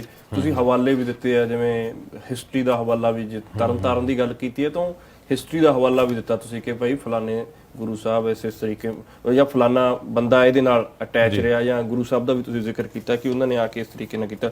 ਫਿਰ ਤੁਸੀਂ ਇਹਦੇ ਵਿੱਚ ਲਾਰੈਂਸ ਬਿਸ਼ਨੋਈ ਦਾ ਜ਼ਿਕਰ ਕੀਤਾ, ਸਿੱਧੂ ਦੇ ਫਾਦਰ ਦਾ ਜ਼ਿਕਰ ਕੀਤਾ। ਤੁਸੀਂ ਇਹਦੇ ਵਿੱਚ ਇਨਵੈਸਟੀਗੇਸ਼ਨ ਦਾ ਜਿਹੜੇ ਪਾਰਟ ਰਹੇ ਆਫੀਸਰ, ਉਹਨਾਂ ਦੇ ਨਾਲ ਵੀ ਗੱਲਬਾਤ ਕੀਤੀ ਹੈ, ਔਰ ਉਹਦੇ ਤੋਂ ਤੁਹਾਨੂੰ ਮੋਟਾ ਸਮਝ ਕੀ ਆਇਆ? ਕਿਉਂਕਿ ਫਾਦਰ ਜਿਸ ਤਰੀਕੇ ਨਾਲ ਇਲਜ਼ਾਮ ਲਾਉਂਦੇ ਕਿ ਇਕੱਲੇ ਗੋਲਡੀ ਹੁਣਾਂ ਦਾ ਜਾਂ ਲਾਰੈਂਸ ਬਿਸ਼ਨੋਈ ਹੁਣਾਂ ਦਾ ਕੰਮ ਨਹੀਂ, ਪਰਦੇ ਦੇ ਪਿੱਛੇ ਦੀ ਕਹਾਣੀ ਹੋਰ ਹੈ, ਤਾਂ ਸਮਝ ਕੀ ਆਇਆ ਤੁਹਾਨੂੰ ਇੱਕ ਕ੍ਰਾਈਮ ਰਿਪੋਰਟਰ ਦੇ ਤੌਰ ਤੇ? ਔਰ ਦੂਸਰਾ, ਜਦੋਂ ਤੁਸੀਂ ਆਫੀਸਰਸ ਦੇ ਨਾਲ ਜਾਂ ਗੱਲਬਾਤ ਕੀਤੀ ਕਿ ਭਾਈ ਇਹ ਪਰਦੇ ਦੇ ਪਿੱਛੇ ਦੀ ਹੋਰ ਵੀ ਤੁਹਾਨੂੰ ਕੋਈ ਲੋਕ ਲੱਗਦੇ ਪਾਰਟ ਇਹਦੇ ਵਿੱਚ ਕੁਝ? ਹਾਂ, ਇਹ ਬਹੁਤ ਵੱਡਾ ਕੁਐਸਚਨ ਹੈ, ਇਸੇ ਕਰਕੇ ਕਿਤਾਬ ਹੈ ਹੂ ਕਿਲਡ ਮੂਸੇਵਾਲਾ। ਮੈਂ ਚਾਹਾਂਗਾ ਰੀਡਰਸ ਉਸ ਨੂੰ ਪੜ੍ਹਨ, ਤੇ ਜਿਹੜਾ ਰੀਡਰ ਬਿਟਵੀਨ ਦੀ ਲਾਈਨਸ ਗੱਲਾਂ ਨੂੰ ਸਮਝ ਸਕਦਾ ਉਹ ਸਮਝ ਜਾਏਗਾ ਕਿ ਮੈਂ ਇਸ਼ਾਰਾ ਕਿਸ ਤਰਫ ਕਰ ਰਿਹਾ। ਅਸੀਂ ਡਾਇਰੈਕਟ ਨਾਮ ਨਹੀਂ ਲਿਖ ਸਕਦੇ ਬਿਕੋਜ਼ ਅਜੇ ਕੇਸ ਦੇ ਵਿੱਚ ਤਾਂ ਕੋਰਟ ਨੇ ਚਾਰਜ ਸ਼ੀਟ ਵੀ ਨਹੀਂ ਇਸ ਦੇ ਵਿੱਚ ਫਾਈਲ ਹੋਈ ਹੈਗੀ ਸਾਰੇ ਅਕਿਊਜ਼ ਦੇ ਖਿਲਾਫ। ਸਬ ਜੁਡਿਸ ਕੇਸ ਹੈਗਾ, 1 ਸਾਲ ਹੀ ਹੋਇਆ ਹੈਗਾ, ਅਜੇ ਪਤਾ ਨਹੀਂ ਕਿੰਨੇ ਸਾਲ ਇਸ ਤੇ ਚੱਲੇਗੀ ਇਨਵੈਸਟੀਗੇਸ਼ਨ। ਪਲੱਸ ਜਿਹੜੇ ਮੇਨ ਅਕਿਊਜ਼ ਨੇ ਉਹ 4 ਬਾਹਰ ਨੇ, ਸੋ ਉਹਨਾਂ ਦੀ ਐਕਸਟ੍ਰੈਡੀਸ਼ਨ ਕਿਵੇਂ ਹੋਏਗੀ। ਜੱਸੀ ਆਨਰ ਕਿਲਿੰਗ ਕੇਸ ਦੇ ਵਿੱਚ ਆਪਣੀ ਜਦੋਂ ਪਿਛਲੀ ਵਾਰੀ ਗੱਲ ਹੋਈ ਸੀ, ਤੁਸੀਂ ਬੁੱਕ ਵੀ ਲਿਖੀ ਹਾਂ, ਉਹ 18 ਸਾਲ ਲੱਗੇ ਐਕਸਟ੍ਰੈਡੀਸ਼ਨ ਹੋਣ ਨੂੰ। ਸੋ ਇਹ ਤਾਂ ਗੈਂਗਸਟਰਸ ਨੇ ਜਿਨ੍ਹਾਂ ਨੂੰ ਉਹ ਤਾਂ ਇੱਕ ਨਾਰਮਲ ਫੈਮਿਲੀ ਸੀ ਇਹਨਾਂ ਤੋਂ ਸਾਰੇ ਦਾ ਪੇਚ ਪਤਾ ਗੈਂਗਸਟਰ। ਸੋ ਇਹਨਾਂ ਦਾ ਮੈਨੂੰ ਨਹੀਂ ਲੱਗਦਾ ਕਿ ਬਹੁਤ ਜਲਦੀ ਉਹ ਪਕੜੇ ਵੀ ਜਾਣਗੇ ਤੇ ਐਕਸਟ੍ਰੈਡੀਸ਼ਨ ਵੀ ਹੋਏਗੀ। ਜਿਵੇਂ ਤੁਸੀਂ ਦੇਖ ਹੀ ਲਿਆ ਅਨਮੋਲ ਬਿਸ਼ਨੋਈ ਕੈਲੀਫੋਰਨੀਆ ਦੇ ਚੋਂ ਜਿਹੜਾ ਡਾਂਸ ਕਰਨ ਦਾ ਵੀਡੀਓ ਆਇਆ, ਕਰਨ ਔਜਲਾ ਹੁਣਾਂ ਦਾ, ਸ਼ੈਰੀਮਾਨ ਹੁਣਾਂ ਦਾ ਸ਼ੋਅ ਚੱਲ ਰਿਹਾ ਤੇ ਉੱਥੇ ਉਹ ਨੇ ਕਰਮਵੀਰ ਹੁਣਾਂ ਦੇ ਵਿਆਹ ਤੇ ਭੰਗੜੇ ਪਾ ਰਿਹਾ। ਜਿੰਨਾ ਵੀ ਮੇਰਾ ਕ੍ਰਾਈਮ ਰਿਪੋਰਟਰ ਦਾ ਐਕਸਪੀਰੀਅੰਸ ਹੈਗਾ, तो मैनू जो दिखाया जा रहा है वो दिखाया जा रहा है कि गल लॉरेंस बिश्नोई तो शुरू होके लॉरेंस बिश्नोई ते खत्म हो गई। एक गैंग वॉर सी, मूसे वाला एक होर गैंग नू सपोर्ट करते सीगे, लॉरेंस बिश्नोई दूजे गैंग तो ने। सो इन्हां दी आपसी राइवलरी सी। कोई इंस्टेंसिस ने कोई कह रहे कबड्डी दे विच कोई एक कबड्डी टूरनामेंट विच मूसे वाला नहीं सी जाना चाहता सी, उन्होंने रोकया गया। होर बड़े मसले ने। कोई ये भी कहते हैं कि जिहड़े पाकिस्तान बेस्ड गैंगस्टर ते टैरोरिस्ट है रिंदा, उसने भी कुछ इन्हां दे विच कॉम्प्रोमाइज़ करवाया जिहड़ा कि बाद दे विच फॉलो नहीं किया गया। विक्की मिड्डू खेड़ा, शगनप्रीत, हर तरह के नाम ने। पर जो एक क्राइम रिपोर्टर का एक्सपीरियंस है वो ये कहता है कि ये जिन्ना क सानूं दिखाया जा रहा है उस तो पिछे बहुत कुछ है। सो ये मैनू इस गल का यकीन उदों होया जदों लॉरेंस बिश्नोई दी 2 बैक टू बैक इंटरव्यूज़ हुई ने। उसने मैनू पक्का कर दिता कि कुछ ताकतां ने जो लॉरेंस बिश्नोई नू हैल्प किया, उन्होंने किन्ना हैल्प किया है, कि कुछ किया है। विश के क्योंकि जर्नलिस्ट तो इन्वेस्टिगेट कर नहीं सकता जो पुलिस कर सकती है, या उसनू इस ढंग नाल इन्वेस्टिगेट किया जाए कि तुसी मैं ते जर्नलिस्ट ते सारे कन्विंस हो जान कि हाँ यार ठीक है, मतलब ये इत्थे तक ही गल सीगी। हुण उसकी बैक टू बैक इंटरव्यूज़ हो रही हैं। पंजाब दे विच इन्ने ज़्यादा gangster, criminal, terrorist, Sikh political prisoners ने, उन्हां दे च किसी दी इंटरव्यू नहीं हुंदी हैगी। लॉरेंस बिश्नोई दी इंटरव्यू जेल च हुंदी है, उहदी इंटरव्यू दे विच कोई बैकग्राउंड नॉइस नहीं है। मैं जेल विजिट करदा रहा। उस जेल च भी गए सी? मैं उस जेल च गया सीगा, मैं जदों बठिंडा जेल च, क्योंकि बठिंडा जेल दा जिक्र होया सीगा। हाँ जी, मैं उस सैल तक तो नहीं गया क्योंकि वो हाई सिक्योरिटी जेल है। पर मैं एक कोशिश की सी कि जेल दे विच जिहड़े कॉन्विक्ट्स ने उन्हां नूं चैस सिखाई जाए। शतरंज मैं उन्हां नूं गिफ्ट भी करके आया जदों मैं। बहुत शौक है तुहानूं? जी हाँ जी, मैनूं काफ़ी शौक है। एंड सो मैं अमेरिका ते इंग्लैंड दे विच फॉलो किया जाता है कि जे तुसीं कॉन्विक्ट्स नूं जिहड़े कैदी ने उन्हां नूं शतरंज दे तरफ लगाओ तो एक तो उन्हां दा मन थोड़ा अपनी लाइफ तो जिहड़ी उन्हां दी जेल दी लाइफ उस तो चेंज होएगा। इस ते काफ़ी स्टडीज़ होईयां ने ते इसनूं ये प्रूवन स्टडी है कि उन्हां नूं हैल्प हुंदी हैगी है। सो मैं कोशिश की सी पर वो कोविड करके विच प्रोजैक्ट बंद हो गया। एंड सो मैं उन्हां जेल्स नूं देखिया थोड़ा बहुत। मैनूं नहीं लगता कि जेल दे विच तुसीं बैकग्राउंड जिहड़ी नॉइस चलदी रहिंदी है ਉਹਨੂੰ ਤੁਸੀਂ ਬੰਦ ਕਰ ਸਕਦੇ ਹੈਗੇ ਹੋ। तो उस तो बाद 2 इंटरव्यू ਹੁੰਦੀਆਂ ਨੇ। Mobile network? हाँ, मोबाइल नेटवर्क सब तो बड़ा क्वेश्चन है। इन्ना जेल गए हो कि उदों ਤੁਹਾਡਾ मोबाइल नेटवर्क ਚੱਲ ਰਿਹਾ ਸੀਗਾ ਜਾਂ ਨਹੀਂ? मोबाइल तो थोड़ा बाहर ही रखवा लेंदे ने। मोबाइल बाहर रखवा लेंदे। हाँ, ਉਹ ਤਾਂ ਉਹਨਾਂ ਨੇ ਬਾਹਰ ਹੀ ਤਾਂ ਚਲੋ ਜਿਹੜੇ ਸਪੈਸ਼ਲੀ ਬੰਦੇ ਆ ਮੇਰਾ ਖਿਆਲ ਉਹਨਾਂ ਦੀ ਜਾ ਸਕਦੇ ਜਿਵੇਂ ਲਾਰੈਂਸ ਦਾ ਚਲਾ ਗਿਆ। ਹਾਂ, ਸੋ ਆਪਣੀ ਉਨੀ ਪਹੁੰਚ ਨਹੀਂ ਸੀਗੀ। ਐਂਡ ਮੋਰ ਓਵਰ ਇੰਨਾ ਤੁਹਾਡਾ ਸਟੇਬਲ ਨੈਟਵਰਕ ਹੈ ਕਿ ਉਹ ਚੱਲੀ ਜਾ ਰਿਹਾ ਹੈਗਾ। जेल ਦਾ ਨੈਟਵਰਕ ਹੈ, ਉੱਥੇ ਜੈਮਰ ਹੈ, ਚਲੋ ਚਾਹੇ 2G 3G ਜੋ ਜੈਮਰ ਨੇ, ਨੈਟਵਰਕ ਬ੍ਰੇਕ ਤਾਂ ਹੋਏਗਾ। ਹਾਂ, ਕੁਛ ਨਾ ਕੁਛ ਤਾਂ ਉਹਦੇ ਵਿੱਚ ਹੋਏਗਾ ਨਾ। ਤੇ ਉਹ ਲੱਗ ਵੀ ਨਹੀਂ ਰਿਹਾ ਸੀ ਕਿ ਉਹ ਬਾਅਦ ਚ ਕਿ ਉਹਦੇ ਸ਼ਾਰਟਸ ਚੇਂਜ ਹੋਏ ਨੇ ਜ਼ਿਆਦਾ। ਸੋ ਬੜਾ ਕੁਐਸਚਨ ਰੇਜ਼ ਕਰਦਾ ਹੈਗਾ ਉਸ ਦੇ ਉੱਤੇ ਕਿ ਉਹ ਜਿਹੜੇ ਇੰਟਰਵਿਊਜ਼ ਨੇ। ਉਸ ਤੋਂ ਬਾਅਦ ਵੈਸੇ ਵੀ ਆਪਣਾ ਲॉरेंस ਬਿਸ਼ਨੋਈ ਸਲਮਾਨ ਖਾਨ ਨੂੰ ਉਸਨੇ ਥ੍ਰੈਟ ਕੀਤਾ ਹੈ। ਮੈਨੂੰ ਨਹੀਂ ਲੱਗਦਾ ਕਿ ਉਸ ਤੇ ਬਹੁਤ ਕੋਈ ਸਟ੍ਰਿੰਜੈਂਟ ਐਕਸ਼ਨ ਲਿੱਤਾ ਗਿਆ ਉਸ ਤੋਂ ਬਾਅਦ। ਐਂਡ ਪੋਲੀਟੀਕਲ ਪਾਵਰ ਦਾ ਲੱਗਦਾ ਤੁਹਾਨੂੰ ਇਸ ਦੇ ਪਿੱਛੇ ਜੋਗਿੰਦਰ ਜੀ? ਮੈਂ ਨਹੀਂ ਕਹਿ ਸਕਦਾ ਕਿ ਕੁਛ ਨਾ ਕੁਛ ਤਾਕਤਾਂ ਨੇ ਜਿਨ੍ਹਾਂ ਨੇ ਇਹਦੇ ਪਿੱਛੇ ਨੂੰ। ਲॉरेंस ਬਿਸ਼ਨੋਈ ਦਾ ਇੱਕ ਇਮੇਜ ਮੇਕਓਵਰ ਵੀ ਕੀਤਾ ਜਾ ਰਿਹਾ ਹੈ। ਉਹ ਟੀ-ਸ਼ਰਟ ਡਿਮਾਂਡ ਕਰ ਰਿਹਾ ਭਗਤ ਸਿੰਘ ਦੀ। ਭਗਤ ਸਿੰਘ ਦਾ ਉਹ ਕਹਿ ਰਿਹਾ ਕਿ ਮੈਂ ਉਹਦਾ ਫਾਲੋਅਰ ਹੈਗਾ। ਸੋ ਚੰਗੀ ਗੱਲ ਹੈ, ਭਗਤ ਸਿੰਘ ਜੇ ਸਭ ਨੂੰ ਸੁਧਾਰ ਦੇਣ ਤਾਂ ਚੰਗੀ ਗੱਲ ਹੈ। ਐਟ ਦੀ ਸੇਮ ਟਾਈਮ ਇਸ ਲੈਵਲ ਤੇ ਮੈਂ ਇਹ ਵੀ ਕਹਿਣਾ ਚਾਹਾਂਗਾ ਕਿ ਮੇਰੀ ਜਿਹੜੀ ਕਿਤਾਬ ਹੈਗੀ ਹੈ ਉਹ ਕ੍ਰਿਮੀਨਲ ਨੂੰ ਕ੍ਰਿਮੀਨਲ ਗੈਂਗਸਟਰ ਮੰਨ ਕੇ ਨਹੀਂ ਲਿਖੀ ਗਈ। ਰਾਈਟ? ਉਹਦੇ ਵਿੱਚ ਉਹਨਾਂ ਦਾ ਜਿਹੜਾ ਇੱਕ ਇਨਸਾਨੀਅਤ, ਹਿਊਮਨਾਈਜ਼ ਫਾਰਮ ਹੁੰਦਾ ਨਾ, ਇੱਕ ਇਨਸਾਨੀਅਤ। ਤਾਂ ਲॉरेंस ਬਿਸ਼ਨੋਈ ਦੀ 100 ਏਕੜ ਤੋਂ ਵੱਧ ਲੈਂਡ ਹੈ। ਸੋ ਉਹ ਲਾਰੈਂਸ ਬਿਸ਼ਨੋਈ ਕਿਉਂ ਬਣ ਗਿਆ, ਉਹ ਕਿਵੇਂ ਬਣ ਗਿਆ? ਜਿਹੜਾ ਮਾਣੂ ਕੁਸ ਹੈ, ਜਗਰੂਪ ਰੂਪ ਹੈ, ਜਿਹੜੇ ਐਨਕਾਊਂਟਰ 'ਚ ਮਰ ਜਾਂਦੇ ਨੇ, ਉਹ ਵੀ ਕਿਸੇ ਦੇ ਬੱਚੇ ਨੇ ਨਾ। ਉਹ ਕੋਈ ਇਹ ਤਾਂ ਹੈ ਨਹੀਂ ਕਿ ਉਹ ਇੱਕ ਨਵੀਂ ਦੁਨੀਆ ਤੋਂ ਆਏ ਤੇ ਜਿੱਥੇ ਸਾਰੇ ਕ੍ਰਿਮੀਨਲ ਹੀ ਪੈਦਾ ਹੁੰਦੇ ਸੀ। ਸੋ ਉਹਨਾਂ ਦੀ ਕੀ ਕਹਾਣੀ ਹੈ, ਉਹਨਾਂ ਦਾ ਗੈਂਗਸਟਰ ਬਣਨ ਦੇ, ਕ੍ਰਿਮੀਨਲ ਬਣਨ 'ਚ ਸਿਸਟਮ ਦਾ ਕੀ ਰੋਲ ਹੈ, ਸਿਸਟਮ ਦੇ ਕੀ ਫੇਲਿਅਰਸ ਨੇ, ਮੈਂ ਉਹ ਵੀ ਇਸ ਕਿਤਾਬ 'ਚ ਲਿਖੇ ਨੇ। ਸੋ ਮੇਰੀ ਕੋਸ਼ਿਸ਼ ਇਹ ਨਹੀਂ ਹੈ ਕਿ ਮੈਂ ਉਹਨਾਂ ਨੂੰ ਡਿਮੋਨਾਈਜ਼ ਕਰ ਦਵਾਂ ਕਿ ਯਾਰ ਇਹ ਗੈਂਗਸਟਰ ਦਾ ਰਾਖਸ਼ ਨੇ। ਇਹ ਮੇਰੀ ਉਹਦੇ 'ਚ ਕੋਸ਼ਿਸ਼ ਨਹੀਂ ਹੈ। ਹੋ ਸਕਦਾ ਮੈਂ ਕਾਮਯਾਬ ਹੋਇਆ ਹੋਵਾਂ, ਹੋ ਸਕਦਾ ਨਾ ਹੋਇਆ ਹੋਵਾਂ। ਸੋ ਲਾਰੈਂਸ ਬਿਸ਼ਨੋਈ ਦੀ ਮਾਂ ਉਸਨੂੰ ਲਾਰੈਂਸ ਨਾਂ ਰੱਖਦੀ ਹੈ। ਹੈਨਰੀ ਲਾਰੈਂਸ ਜਿਹੜੇ ਕਿ ਬ੍ਰਿਟਿਸ਼ ਦੇ ਇੱਕ ਬਹੁਤ ਵੱਡੇ ਐਜੂਕੇਸ਼ਨਿਸਟ ਸੀਗੇ, ਜਿਨ੍ਹਾਂ ਦੇ ਨਾਂ ਤੇ ਲਾਰੈਂਸ ਪਬਲਿਕ ਸਕੂਲ ਬਣਿਆ ਹੈਗਾ। ਉਹ ਤੇ ਉਹਨਾਂ ਦੇ ਭਰਾ ਜੌਨ ਲਾਰੈਂਸ ਦਾ ਪੰਜਾਬ ਦੇ ਜਦੋਂ 1860s ਦੇ ਵਿੱਚ ਬੇਸਿਕਲੀ ਉਹੀ ਪੰਜਾਬ ਦੇ ਉੱਤੇ ਉਹਨਾਂ ਦਾ ਕੰਟਰੋਲ ਸੀਗਾ। ਸੋ ਇਹਨਾਂ ਦਾ ਉਹਦੇ ਉੱਤੇ ਨਾਂ ਰੱਖਿਆ ਜਾਂਦਾ ਹੈ। ਤੇ ਉਹ ਚੰਡੀਗੜ੍ਹ ਪੜ੍ਹਨ ਆ ਰਿਹਾ, ਪੜ੍ਹਨ ਆਉਂਦੇ ਹੋਏ ਸਟੂਡੈਂਟ ਪੋਲਿਟਿਕਸ ਹੋ ਰਿਹਾ ਇਨਵੋਲਵ।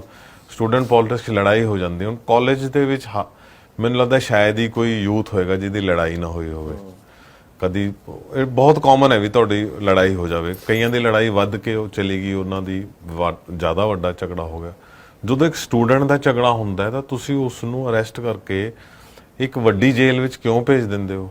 ਜਿਹੜੀ ਯੂਨੀਵਰਸਿਟੀ ਆਫ ਐਜੂਕੇਸ਼ਨ ਦੇ ਬਜਾਏ ਉਹ ਯੂਨੀਵਰਸਿਟੀ ਆਫ ਕ੍ਰਿਮੀਨਲਸ 'ਚ ਪਹੁੰਚ ਗਿਆ। ਤੇ ਉਹ ਮੁੰਡਾ ਅਮੀਰ ਹੈ ਤੇ ਉਹਦੇ 'ਚ ਡੇਅਰਿੰਗ ਹੈਗੀ ਹੈ, ਤੇ ਉਸਨੂੰ ਉੱਥੇ ਫਾਲੋਅਰਸ ਮਿਲ ਗਏ, ਗੈਂਗਸਟਰਸ ਨੇ ਉਸਨੂੰ ਅਪਣਾ ਲਿਆ, ਉਹ ਗੈਂਗਸਟਰ ਬਣ ਗਿਆ। ਪਰ ਜਿਹੜਾ ਲਾਰੈਂਸ ਦਾ ਤੁਸੀਂ ਜ਼ਿਕਰ ਕੀਤਾ ਜਪਿੰਦਰ ਜੀ, ਤੁਸੀਂ ਬਹੁਤ ਬਖੂਬੀ ਸਮਝਦੇ ਹੋ ਇਹਨਾਂ ਚੀਜ਼ਾਂ ਨੂੰ। ਤੁਹਾਡੇ ਤਜਰਬੇ ਦੇ ਮੁਤਾਬਕ ਮੈਂ ਇੱਕ ਚੀਜ਼ ਹੋਰ ਸਮਝਣੀ ਚਾਹੁੰਦਾ, ਜਿਸ ਤਰੀਕੇ ਨਾਲ ਲਾਰੈਂਸ ਨੇ ਸਾਰੀਆਂ ਚੀਜ਼ਾਂ ਕਹੀਆਂ ਕਿ ਹਾਂਜੀ ਆਪਦੀ ਜ਼ਿੰਮੇਵਾਰੀ ਆਪਦੇ ਸਿਰ ਲਈ ਕਿ ਭਾਈ ਮੂਸੇਵਾਲੇ ਨੂੰ ਸਾਡੇ ਬੰਦਿਆਂ ਨੇ ਮਰਾਇਆ, ਔਰ ਜੇਲ੍ਹ ਦੇ ਵਿੱਚ ਫੋਨ ਚੱਲ ਰਿਹਾ ਸੀ ਲਾਰੈਂਸ ਦਾ, ਔਰ ਜੇਲ੍ਹ ਦੇ ਵਿੱਚ ਉਹਨੂੰ ਸੂਚਨਾ ਮਿਲਦੀ ਹੈ ਕਿ ਮੂਸੇਵਾਲੇ ਦਾ ਤਾਂ ਕੰਮ ਹੋ ਗਿਆ। ਇਸ ਚੀਜ਼ ਨੂੰ ਕਿਵੇਂ ਦੇਖਦੇ ਹੋ ਕਿ ਸਾਰੀਆਂ ਜ਼ਿੰਮੇਵਾਰੀਆਂ ਉਹਨਾਂ ਨੇ ਕਹਿਤਾ ਕਿ ਹਾਂਜੀ ਸਾਡੇ ਬੰਦਿਆਂ ਨੇ ਕੀਤਾ, ਆਪਦੇ ਸਿਰ ਲੈ ਲਈਆਂ ਜ਼ਿੰਮੇਵਾਰੀਆਂ? ਇਹ ਵੀ ਮੈਨੂੰ ਇਨਫੈਕਟ ਇਹ ਮੈਨੂੰ ਦੋ ਪੁਲਿਸ ਅਫਸਰਸ ਨੇ ਇਸ ਤੇ ਕੁਐਸਚਨ ਮਾਰਕ ਕੀਤਾ ਸੀ, ਜਿਹੜੇ ਕਿ ਇਨਵੈਸਟੀਗੇਸ਼ਨ ਦਾ ਹਿੱਸਾ ਨਹੀਂ ਸੀਗੇ। ਸੋ ਉਹ ਕਹਿੰਦੇ ਨੇ ਕਿ ਸਾਡਾ ਐਕਸਪੀਰੀਅੰਸ ਹੈ ਕਿ ਜਦੋਂ ਬੰਦਾ ਸਭ ਕੁਝ ਮੰਨੀ ਜਾਵੇ ਤੇ ਫਟਾਫਟ ਰਿਸਪੌਂਸਿਬਿਲਟੀ ਲਈ ਜਾਵੇ ਤਾਂ ਉਹਦੇ ਦੋ ਐਂਗਲ ਹੁੰਦੇ ਨੇ, ਮੇਨਲੀ ਦੋ ਐਂਗਲ ਹੁੰਦੇ ਨੇ। ਇੱਕ ਤਾਂ ਹੈ ਕਿ ਉਹ ਇਨਵੈਸਟੀਗੇਸ਼ਨ ਦਾ ਮੂੰਹ ਸਿਰਫ ਆਪਣੀ ਤਰਫ ਮੋੜਨਾ ਚਾਹੁੰਦਾ, ਦੂਜਾ ਹੈ ਕਿ ਇਨਵੈਸਟੀਗੇਸ਼ਨ ਨੂੰ ਗੁੰਮਰਾਹ ਕਰਨਾ ਚਾਹੁੰਦਾ। ਜਿਵੇਂ ਗੋਲਡੀ ਬਰਾੜ ਨੇ ਕਿਹਾ ਕਿ ਮੈਂ ਮਰਵਾਇਆ, ਸਚਿਨ ਥਾਪਰ ਨੇ ਕਿਹਾ ਕਿ ਮੈਂ ਮਰਵਾਇਆ ਹੈਗਾ। ਮੈਨੂੰ ਪੂਰਾ ਯਕੀਨ ਹੈ ਕਿ ਗੋਲਡੀ ਬਰਾੜ ਕੋਰਟ ਵਿੱਚ ਕਦੀ ਵੀ ਨਹੀਂ ਮੰਨੇਗਾ ਕਿ ਇਹ ਤਾਂ ਮੇਰਾ ਵੀਡੀਓ ਹੈ ਹੀ ਨਹੀਂ, ਮੇਰੀ ਇੰਟਰਵਿਊ ਹੈ ਹੀ ਨਹੀਂ। ਆਈ ਐਮ ਵੈਰੀ ਸ਼ੋਰ ਕਿ ਇਹ ਉਹਨਾਂ ਨੇ ਇੱਕ YouTube ਤੇ ਕੀਤਾ ਹੈ, ਸੋਸ਼ਲ ਮੀਡੀਆ ਕੀਤਾ। ਮੈਂ ਮੰਨਦਾ ਵੀ ਚਲੋ ਇਹਨਾਂ ਨੇ ਵੀ ਕੀਤਾ ਹੋਏਗਾ ਇਸ ਤੇ, ਪਰ ਉਹਨਾਂ ਦਾ ਇੰਨੀ ਜਲਦੀ ਸਾਰਾ ਕੁਝ ਕਰ ਲੈਣਾ ਉਹ ਜ਼ਰੂਰ ਸਵਾਲ ਉਠਾਉਂਦਾ ਹੈਗਾ। ਐਂਡ ਇਸ ਦੇ ਸਵਾਲਾਂ ਦੇ ਜਵਾਬ ਲੱਭਣ ਦੀ ਮੈਂ ਕੋਸ਼ਿਸ਼ ਕੀਤੀ ਹੈ। ਇਹ ਵੀ ਹੋ ਸਕਦਾ ਹੈ ਕਿ ਇਨਵੈਸਟੀਗੇਸ਼ਨ ਦਾ ਧੁਰਾ ਇਹ ਲੋਕ ਬਣ ਜਾਣ, ਔਰ ਮੂਸੇ ਵਾਲੇ ਕੇਸ ਦੇ ਵਿੱਚ ਹੋਰ ਪਿੱਛੇ ਬਿਹਾਈਂਡ ਦਾ ਸੀਨ ਕਿਹੜੇ ਲੋਕ ਆ ਉਹਨਾਂ ਵਾਲੇ ਪਾਸੇ ਧਿਆਨ ਦੇਣਾ ਜਾਵੇ ਇਨਵੈਸਟੀਗੇਸ਼ਨ ਟੀਮ ਦਾ। ਇਹ ਵੀ ਹੋ ਸਕਦਾ। ਹਾਂ, ਇਹਦੇ ਵਿੱਚ ਕਾਫੀ ਐਸਪੈਕਟਸ ਨੇ। ਮਤਲਬ ਮੈਨੂੰ ਲੱਗਦਾ ਵੀ ਕੁਝ ਫੋਰਸਿਸ ਹੈਗੀਆਂ ਨੇ, ਕੁਝ ਤਾਕਤਾਂ ਨੇ ਜੋ ਹਜੇ ਪਬਲਿਕ ਦੇ ਸਾਹਮਣੇ ਨਹੀਂ ਆਈਆਂ। ਉਹਨਾਂ ਦਾ ਕਿੰਨਾ ਕੁ ਰੋਲ ਸੀਗਾ? ਕਿ ਉਹਨਾਂ ਦਾ ਰੋਲ ਸਿਰਫ ਜਿਹੜੇ ਸ਼ੂਟਰਸ ਨੇ, ਲਾਰੈਂਸ ਬਿਸ਼ਨੋਈ ਕਿਲਰਸ ਨੇ, ਉਹਨਾਂ ਦੀ ਪਿੱਠ ਤੇ ਥਾਪੀ ਮਾਰਨ ਦਾ ਹੀ ਸੀਗਾ, ਹੱਲਾਸ਼ੇਰੀ ਦੇਣਾ ਹੀ ਸੀਗਾ, ਜਾਂ ਉਹਨਾਂ ਨੇ ਪੂਰੀ ਪਲੈਨਿੰਗ ਕੀਤੀ ਸੀ? ਸੋ ਉਹ ਫੋਰਸਿਸ ਤੱਕ ਪੁਲਿਸ ਨੂੰ ਪਹੁੰਚਣਾ ਚਾਹੀਦਾ ਹੈ। ਸੋ ਪੁਲਿਸ ਤਾਂ ਪੋਲੀਟੀਕਲ ਵਿਲ ਨਾਲ ਹੀ ਪਹੁੰਚਦੀ ਹੁੰਦੀ ਹੈ। ਆਈ ਐਮ ਸ਼ੋਰ ਕਿ ਪੋਲੀਟੀਕਲ ਵਿਲ ਦੇ ਵਿੱਚ ਕੁਝ ਚੇਂਜ ਹੋਏਗਾ। ਤੇ 18 ਸਾਲਾਂ ਦਾ ਜ਼ਿਕਰ ਤੁਸੀਂ ਕੀਤਾ ਮਿੱਠੂ ਵਾਲੇ ਕੇਸ ਦੇ ਵਿੱਚ। ਇਸ ਕੇਸ ਦੇ ਵਿੱਚ ਤੁਹਾਨੂੰ ਲੱਗਦਾ ਕਿ ਇਸ ਦੇ ਵਿੱਚ ਤਾਂ ਪੋਲੀਟੀਕਲ ਸਿਸਟਮ ਵੀ ਲੱਗ ਰਿਹਾ, ਜਿਸ ਤਰੀਕੇ ਨਾਲ ਇੰਟਰਵਿਊਜ਼ ਹੋ ਰਹੀਆਂ ਨੇ, ਜਾਂ ਬੰਦੇ ਵੀ ਜਿਹੜੇ ਗੈਂਗਸਟਰ ਜਿਨ੍ਹਾਂ ਨੇ ਮਰਵਾਇਆ ਉਹ ਬਾਹਰ ਨੇ, ਔਰ ਕੁਛ ਇੱਕ ਲੋਕ ਅੰਦਰ ਆ, ਇੱਕ ਅੱਧੇ ਨੂੰ ਮਾਰ ਵੀ ਦਿੱਤਾ ਗਿਆ ਸੀ ਪਿਛਲੇ ਦਿਨੀ ਜੇਲ੍ਹ ਦੇ ਵਿੱਚ ਵੀ ਜੀ, ਔਰ ਆਪਸ ਦੇ ਵਿੱਚ ਗੈਂਗ ਵੀ ਪਾਰਟ ਗਈ, ਜਿਸ ਤਰੀਕੇ ਨਾਲ ਭਗਵਾਨਪੁਰੀਆ ਤੇ ਔਰ ਲਾਰੈਂਸ ਬਿਸ਼ਨੋਈ ਹੋਣਾ ਦੀ। ਔਰ ਤੁਹਾਨੂੰ ਇਹ ਚੀਜ਼ਾਂ ਲੱਗਦੀਆਂ ਕਿ ਇਨਸਾਫ ਵਾਸਤੇ 18 ਸਾਲ ਉਹਨੂੰ ਲੱਗ ਗਏ, ਇਸ ਦੇ ਵਿੱਚ ਜਿਉਂਦੇ ਜੀ ਸਿੱਧੂ ਮੂਸੇਵਾਲੇ ਦੇ ਮਾਪੇ ਦੇਖ ਸਕਣਗੇ ਮੇਰੇ ਪੁੱਤ ਨੂੰ ਇਨਸਾਫ ਮਿਲ ਗਿਆ? ਬਹੁਤ ਮੁਸ਼ਕਿਲ ਹੈ। ਜੋ ਮੇਰਾ ਐਕਸਪੀਰੀਅੰਸ ਹੈ, ਮੈਨੂੰ ਨਹੀਂ ਲੱਗਦਾ ਕਿ ਐਟਲੀਸਟ 20 ਸਾਲ ਤੋਂ ਪਹਿਲਾਂ ਐਕਸਟ੍ਰੈਡੀਸ਼ਨ ਹੋ ਸਕਦੀ ਹੈ, ਅਨਲੈਸ ਅੰਟਿਲ ਕਿ ਇੰਡੀਅਨ ਗਵਰਨਮੈਂਟ ਸਭ ਤੋਂ ਪਹਿਲਾਂ ਤਾਂ ਉਸਨੂੰ ਟਰੇਸ ਕਰਨਾ। ਹੁਣ ਜੋ ਪਿਛਲੀ ਲਾਸਟ ਆਪਣੇ ਕੋਲ ਜੋ ਨਿਊਜ਼ ਸੀਗੀ ਕਿ ਗੋਲਡੀ ਬਰਾੜ ਨੂੰ top 25 gangsters on Canadian soil police ਨੇ ਅਨਾਉਂਸ ਕੀਤਾ ਹੈਗਾ ਉਹਨਾਂ ਨੂੰ, ਪਰ ਹੁਣ ਉਹ ਕਦੋਂ ਪਕੜੇ ਜਾਂਦੇ ਆ, ਫਿਰ ਉੱਥੋਂ ਦੇ ਲਾਅ ਉਹਨਾਂ ਨੂੰ ਕਿਵੇਂ ਅਲਾਉ ਕਰਦੇ ਆ, ਫਿਰ ਉਹ ਗੋਲਡੀ ਬਰਾੜ ਉਸ ਗੱਲ ਨੂੰ ਮੰਨਦਾ ਵੀ ਹੈ ਕਿ ਨਹੀਂ। It all depends on his confession also ਨਾ, ਜੇ ਉਹ ਕਨਫੈਸ ਕਰੇਗਾ ਤਾਂ ਫਿਰ ਗੱਲ ਹੋਰ ਹੈ, ਜੋ ਨਹੀਂ ਕਰੇਗਾ ਤਾਂ ਤੁਹਾਨੂੰ ਪ੍ਰੂਵ ਕਰਨਾ ਪਏਗਾ। ਸੋ ਕਾਫੀ ਕੁਝ ਗੱਲਾਂ ਨੇ। ਇੱਕ ਤਾਂ ਹੈਗਾ ਕਿ YouTube ਤੇ ਆ ਕੇ ਰਿਸਪੌਂਸਿਬਿਲਿਟੀ ਕਰਨੀ, ਇੱਕ ਹੁੰਦਾ ਕੋਰਟ ਦੇ ਵਿੱਚ ਕਰਨੀ, ਤਾਂ ਉਹਦੇ 'ਚ ਕਾਫੀ ਫਰਕ ਹੈ। ਮੈਨੂੰ ਲੱਗਦਾ ਕਿ ਇਹਦੇ 'ਚ ਇੰਡੀਅਨ ਗਵਰਨਮੈਂਟ ਨੂੰ ਬਹੁਤ ਜ਼ਿਆਦਾ ਪ੍ਰੈਸ਼ਰ ਬਣਾਉਣਾ ਪਏਗਾ ਕੈਨੇਡੀਅਨ ਗਵਰਨਮੈਂਟ ਦੇ ਉੱਤੇ, ਜਾਂ ਜਿਹੜੇ ਵੀ ਕਿਸੇ ਹੋਰ ਕੰਟਰੀ ਦੇ ਵਿੱਚੋਂ ਹੈਗੇ ਨੇ। ਬਿਨਾਂ ਟੌਪ ਲੈਵਲ ਦੇ ਗਵਰਨਮੈਂਟ ਇੰਟਰਫੇਰੈਂਸ ਦੇ ਉੱਤੇ ਇਹ ਕੇਸ ਸੋਲਵ ਨਹੀਂ ਹੋਣ ਵਾਲਾ। ਫਰੋਤੀਆਂ ਦਾ ਜ਼ਿਕਰ ਆਉਂਦਾ, ਕਦੇ ਕਿਸੇ ਅਫਸਰ ਨੇ ਤੁਹਾਨੂੰ ਇਸ ਚੀਜ਼ ਦੇ ਬਾਰੇ ਦੱਸਿਆ ਕਿ ਮੂਸੇਵਾਲੇ ਤੋਂ ਫਰੋਤੀਆਂ ਬਾਰੇ ਜਾਂ ਧਮਕੀਆਂ ਬਾਰੇ? ਤਾਂ ਮੈਂ ਵੀ ਇੱਕ ਸ਼ਖਸ ਦਾ ਇੰਟਰਵਿਊ ਕੀਤਾ ਜਿਨੇ ਮੂਸੇਵਾਲੇ ਦੇ 5 ਗਾਣੇ ਦੇ ਵੀਡੀਓ ਕੀਤੇ ਸੀਗੇ ਡਾਟ ਫਿਲਮਸ, ਔਰ ਉਹਨਾਂ ਨੇ ਦੱਸਿਆ ਔਨ ਰਿਕਾਰਡ, ਕਹਿੰਦੇ ਕਿ ਸ਼ੁਰੂ ਤੋਂ ਹੀ ਧਮਕੀਆਂ ਦਾ ਤਾਂ ਸਿਸਟਮ ਚੱਲ ਰਿਹਾ ਸੀਗਾ। ਇਹ ਵੀ ਬਹੁਤ ਸਾਰੇ ਲੋਕਾਂ ਨੇ, ਜਿਵੇਂ ਰਿੰਦਾ ਨੇ ਇੰਟਰਵਿਊ ਇੱਕ ਵਾਰ ਦਿੱਤਾ, ਉਹ ਖੁਦ ਮੰਨਿਆ ਕਿ ਬਹੁਤ ਸਾਰੇ ਆਰਟਿਸਟ ਤੋਂ ਉਸਨੇ ਫਿਰੌਤੀਆਂ ਵੀ ਲਈਆਂ ਨੇ। ਰਿੰਦਾ ਔਨ ਰਿਕਾਰਡ ਮੰਨਿਆ, ਉਹਨੇ ਇੰਟਰਵਿਊ ਦਿੱਤਾ ਸੀ, ਪ੍ਰੋ ਪੰਜਾਬ ਟੀਵੀ ਤੇ ਵੀ ਗੱਲਬਾਤ ਹੁੰਦੀ ਹੋਈ। ਔਰ ਉਸ ਤੋਂ ਬਾਅਦ ਤੁਹਾਨੂੰ ਕੀ ਲੱਗਦਾ ਕਿ ਹਰੇਕ ਬੰਦੇ ਨੂੰ ਹੀ ਇਸ ਤਰੀਕੇ ਨਾਲ ਕਾਲਸ ਆਉਂਦੀ ਜਿਹੜਾ ਮਾੜਾ ਜਿਹਾ ਹਿੱਟ ਹੋ ਜਾਂਦਾ? ਮੂਸੇਵਾਲੇ ਬਾਰੇ ਵੀ ਕਿਸੇ ਨੇ ਦੱਸਿਆ ਵੀ ਮੂਸੇਵਾਲੇ ਤੋਂ ਫਿਰੌਤੀ ਕਿਸੇ ਨੇ ਮੰਗੀ ਜਾਂ ਮੂਸੇਵਾਲੇ ਨੇ ਕਿਸੇ ਨੂੰ ਫਿਰੌਤੀ ਦਿੱਤੀ ਹੋਵੇ? ਕਿ ਪੁਲਿਸ ਆਫੀਸਰ ਨੇ ਦੱਸਿਆ ਜਾਂ ਇਹ ਵੀ? ਹਾਂ, ਬਿਲਕੁਲ। ਇਹ ਤਾਂ ਇਨਫੈਕਟ ਫਿਰੌਤੀ ਇਕੱਲੇ ਮੂਸੇਵਾਲਾ ਨਹੀਂ, ਪੂਰੀ ਫਿਲਮ ਇੰਡਸਟਰੀ, ਪੂਰੀ ਪੰਜਾਬੀ 뮤직 ਇੰਡਸਟਰੀ, ਫਿਲਮ ਇੰਡਸਟਰੀ, ਹਰੇਕ ਦੇ ਵਿੱਚ ਗੈਂਗਸਟਰਸ ਦਾ ਬਹੁਤ ਜ਼ਿਆਦਾ ਇੰਟਰਫੇਰੈਂਸ ਹੈਗਾ। ਡਰੱਗ ਮਨੀ ਵੀ ਯੂਜ਼ ਹੋ ਰਹੀ ਹੈ ਫਿਲਮਾਂ ਦੇ ਵਿੱਚ। ਉਸੇ ਕਰਕੇ ਜਿਵੇਂ ਤੁਹਾਨੂੰ ਪਹਿਲਾਂ ਕਹਿ ਰਿਹਾ ਸੀ ਕਿ ਮੂਸੇਵਾਲਾ ਦਾ ਮਰਡਰ ਸਿਰਫ ਮੂਸੇਵਾਲਾ ਦਾ ਮਰਡਰ ਨਹੀਂ ਦੇਖਿਆ ਜਾਣਾ ਚਾਹੀਦਾ, ਉਹ ਮਰਡਰ ਇੱਕ ਪੰਜਾਬ ਦੇ ਵਿੱਚ ਮਰਡਰ ਹੋਇਆ ਹੈ, ਤੇ ਉਸ ਮਰਡਰ ਦੇ ਪਿੱਛੇ ਮੂਸੇਵਾਲਾ ਦੀ ਰਾਈਜ਼ ਦੇ ਜੋ ਸੋਸ਼ੋ ਕਲਚਰਲ, ਪੋਲੀਟੀਕਲ, ਕ੍ਰਿਮੀਨਲ ਫੈਕਟਰਸ ਨੇ, ਉਸ ਕਰਕੇ ਕਿਵੇਂ ਰਾਈਜ਼ ਹੋਇਆ ਹੈ ਤੇ ਕਿਵੇਂ ਹੀ ਉਸ ਦਾ ਕਿਲਿੰਗ ਹੋਈ ਹੈਗੀ ਹੈ। ਜੇ ਤੁਸੀਂ ਦੇਖੋ ਤਾਂ ਮੂਸੇਵਾਲਾ ਦਾ ਰਾਈਜ਼ ਇਮੀਡੀਏਟਲੀ ਹੁੰਦਾ, ਜਿਹੜਾ ਇੱਕ ਮੈਂ ਪੀਰੀਅਡ ਮੰਨਦਾ ਜਿਸ ਦੀ ਮੈਂ ਜ਼ਿਕਰ ਕਰਨ ਦੀ ਕੋਸ਼ਿਸ਼ ਕਰਦਾ, ਕਿ ਜਿਹੜਾ 2014 ਤੋਂ 16 ਦਾ ਪੀਰੀਅਡ ਪੰਜਾਬ ਵਿੱਚ ਰਿਹਾ ਹੈ, ਉਹ ਵਾਲੇ 3 ਸਾਲ ਜਾਂ ਤੁਸੀਂ 2 ਸਾਲ ਅੱਗੇ ਪਿੱਛੇ ਹੋਰ ਲਗਾ ਲਓ, ਜਿਹੜੇ ਉਹ 5 ਸਾਲ ਨੇ 2013 ਤੋਂ 17, ਉਹ ਪੰਜਾਬ ਦੇ ਵਿੱਚ ਇਹੋ ਜਿਹਾ ਪੀਰੀਅਡ ਹੈ ਜਿਸ ਤੇ ਬਹੁਤ ਜ਼ਿਆਦਾ ਰਿਸਰਚ ਹੋਏਗੀ। ਉਸ ਪੀਰੀਅਡ ਦੇ ਵਿੱਚ ਸਡਨਲੀ ਪੰਜਾਬ ਟੌਪ ਤੇ ਹੋ ਜਾਂਦਾ ਡਰੱਗਸ ਵਿੱਚ। 3 ਸਾਲ ਲਗਾਤਾਰ ਆਪਾਂ ਇੰਡੀਆ ਦੇ ਵਿੱਚ ਡਰੱਗਸ ਤੇ ਰਹਿੰਦੇ ਆ। ਉਸ ਪੀਰੀਅਡ ਦੇ ਦੌਰਾਨ ਡਰੱਗਸ ਤੇ ਐਕਸ਼ਨ ਹੁੰਦਾ ਹੈ, ਸਭ ਤੋਂ ਵੱਧ ਰਿਕਵਰੀਜ਼ ਹੁੰਦੀਆਂ ਨੇ। ਉਸ ਪੀਰੀਅਡ ਦੇ ਦੌਰਾਨ ਸਡਨਲੀ ਗੈਂਗਸਟਰਿਜ਼ਮ ਦੇ ਸਭ ਤੋਂ ਵੱਧ ਕੇਸ ਆਣੇ ਸ਼ੁਰੂ ਹੋ ਜਾਂਦੇ ਆ।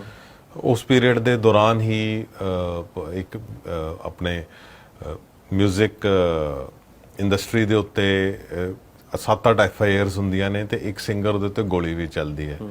ਸੋ ਉਸੇ ਦੌਰਾਨ ਹੀ ਤੁਹਾਨੂੰ ਸਡਨਲੀ ਪੰਜਾਬੀ ਫਿਲਮਾਂ ਦੀ ਗਰੋਥ ਦਿਖਦੀ ਹੈ, ਪੰਜਾਬੀ ਸੌਂਗਸ ਦੀ ਗਰੋਥ ਦਿਖਦੀ ਹੈ। ਤੁਹਾਨੂੰ 2010 ਤੋਂ ਪਹਿਲਾਂ ਕਿੰਨੀਆਂ ਕੁ ਪੰਜਾਬੀ ਫਿਲਮਾਂ ਪਪੂਲਰ ਹੋਈਆਂ ਸੀਗੀਆਂ, ਤੇ 2012-13 ਤੋਂ ਬਾਅਦ ਪੰਜਾਬੀ ਗਾਣੇ ਨਾ ਸਿਰਫ ਪੰਜਾਬੀ ਫਿਲਮਾਂ ਦੇ ਵਿੱਚ ਬਲਕਿ ਉਹ ਪੂਰੀ ਬਾਲੀਵੁੱਡ ਦੇ ਵਿੱਚੋਂ ਛਾਏ ਰਹੇ ਨੇ, ਪੰਜਾਬੀ ਸਟਾਰ ਹਰ ਜਗ੍ਹਾ ਛਾਏ ਰਹੇ ਨੇ। ਸੋ ਜਿਹੜਾ ਗਰੋਥ ਹੈ, ਡਰੱਗ ਮਨੀ ਵੀ ਵਿੱਚ ਆਈ ਹੈਗੀ ਹੈ, ਸੈਂਡ ਮਾਫੀਆ ਵਾਲੀ ਮਨੀ ਵੀ ਵਿੱਚ ਆਈ ਹੈ, ਟਰਾਂਸਪੋਰਟ ਵਾਲੀ ਵੀ ਵਿੱਚ ਆਈ ਹੈ। ਸਡਨਲੀ ਸਾਰਾ ਕੁਝ ਇੰਡਸਟਰੀਜ਼ ਆ ਗਿਆ ਤੇ ਜਿਹਦੇ ਵਿੱਚ ਗੈਂਗਸਟਰਸ ਦਾ ਵੀ ਆ ਗਿਆ। ਮੈਂ ਬਿਲਕੁਲ ਮੰਨਦਾ ਕਿ ਜਿਹੜੇ ਉਹ 4-5 ਸਾਲ ਸੀ ਤੇ ਹੁਣ ਵੀ ਜੋ ਪੰਜਾਬ ਦੀ ਬਾਲੀਵੁੱਡ ਜਿਹਨੂੰ ਆਪਾਂ ਕਹਿ ਦਿੰਦੇ ਹੈਗੇ ਆ, 뮤직 ਫਿਲਮ ਇੰਡਸਟਰੀ ਦਾ ਉਹੀ ਹਾਲ ਹੈ ਜੋ 1990s ਦੀ ਮੁੰਬਈ ਮਾਫੀਆ ਨੇ ਬਾਲੀਵੁੱਡ ਦਾ ਹਾਲ ਕੀਤਾ ਸੀ, ਹਿੰਦੀ ਫਿਲਮ ਇੰਡਸਟਰੀ ਦਾ ਹਾਲ ਕੀਤਾ ਸੀ। ਗੈਂਗਸਟਰਾਂ ਦਾ ਕਬਜ਼ਾ ਕਿਹਾ ਜਾ ਸਕਦਾ? ਬਹੁਤ ਜ਼ਿਆਦਾ ਇੰਟਰਫੇਰੈਂਸ ਹੈ, ਬਹੁਤ ਜ਼ਿਆਦਾ ਇੰਟਰਫੇਰੈਂਸ। ਮੈਂ ਬਹੁਤ ਸਿੰਗਰਸ ਨਾਲ ਗੱਲ ਕੀਤੀ ਹੈਗੀ ਹੈ, ਮੈਂ 3-4 ਇਸ ਤੇ ਟ੍ਰਿਬਿਊਨ 'ਚ ਸਟੋਰੀਜ਼ ਵੀ ਕੀਤੀਆਂ ਨੇ। ਸੋ ਇਹਦੇ ਵਿੱਚ ਬਹੁਤ ਜ਼ਿਆਦਾ ਇਨਫਲੂਐਂਸ ਹੈਗਾ। ਈਵਨ ਪੁਲਿਸ ਡਿਪਾਰਟਮੈਂਟ ਦੇ ਵਿੱਚ ਵੀ ਮੈਨੂੰ ਕਈ ਵਾਰ ਇਹ ਫੀਲਿੰਗ ਹੁੰਦੀ ਹੈ ਕਿ ਕਿ ਸ਼ਾਇਦ ਉਹ ਸਿੰਪੈਥਾਈਜ਼ ਨੇ ਇੱਕ ਗੈਂਗ ਲਈ, ਜਾਂ ਹੋ ਸਕਦਾ ਉਹਨਾਂ ਦਾ ਵਰਕ ਹੀ ਇਸ ਹਿਸਾਬ ਨਾਲ ਹੋਵੇ ਕਿ ਜਦ ਤੱਕ ਤੁਸੀਂ ਅੰਦਰ ਨਹੀਂ ਘੁਸੋਗੇ ਤਦ ਤੱਕ ਤੁਸੀਂ ਉਹਨਾਂ ਨੂੰ ਖਤਮ ਨਹੀਂ ਕਰੋਗੇ, ਜੋ ਆਪਾਂ ਫਿਲਮਾਂ ਵਿੱਚ ਵੀ ਦੇਖਦੇ ਆ।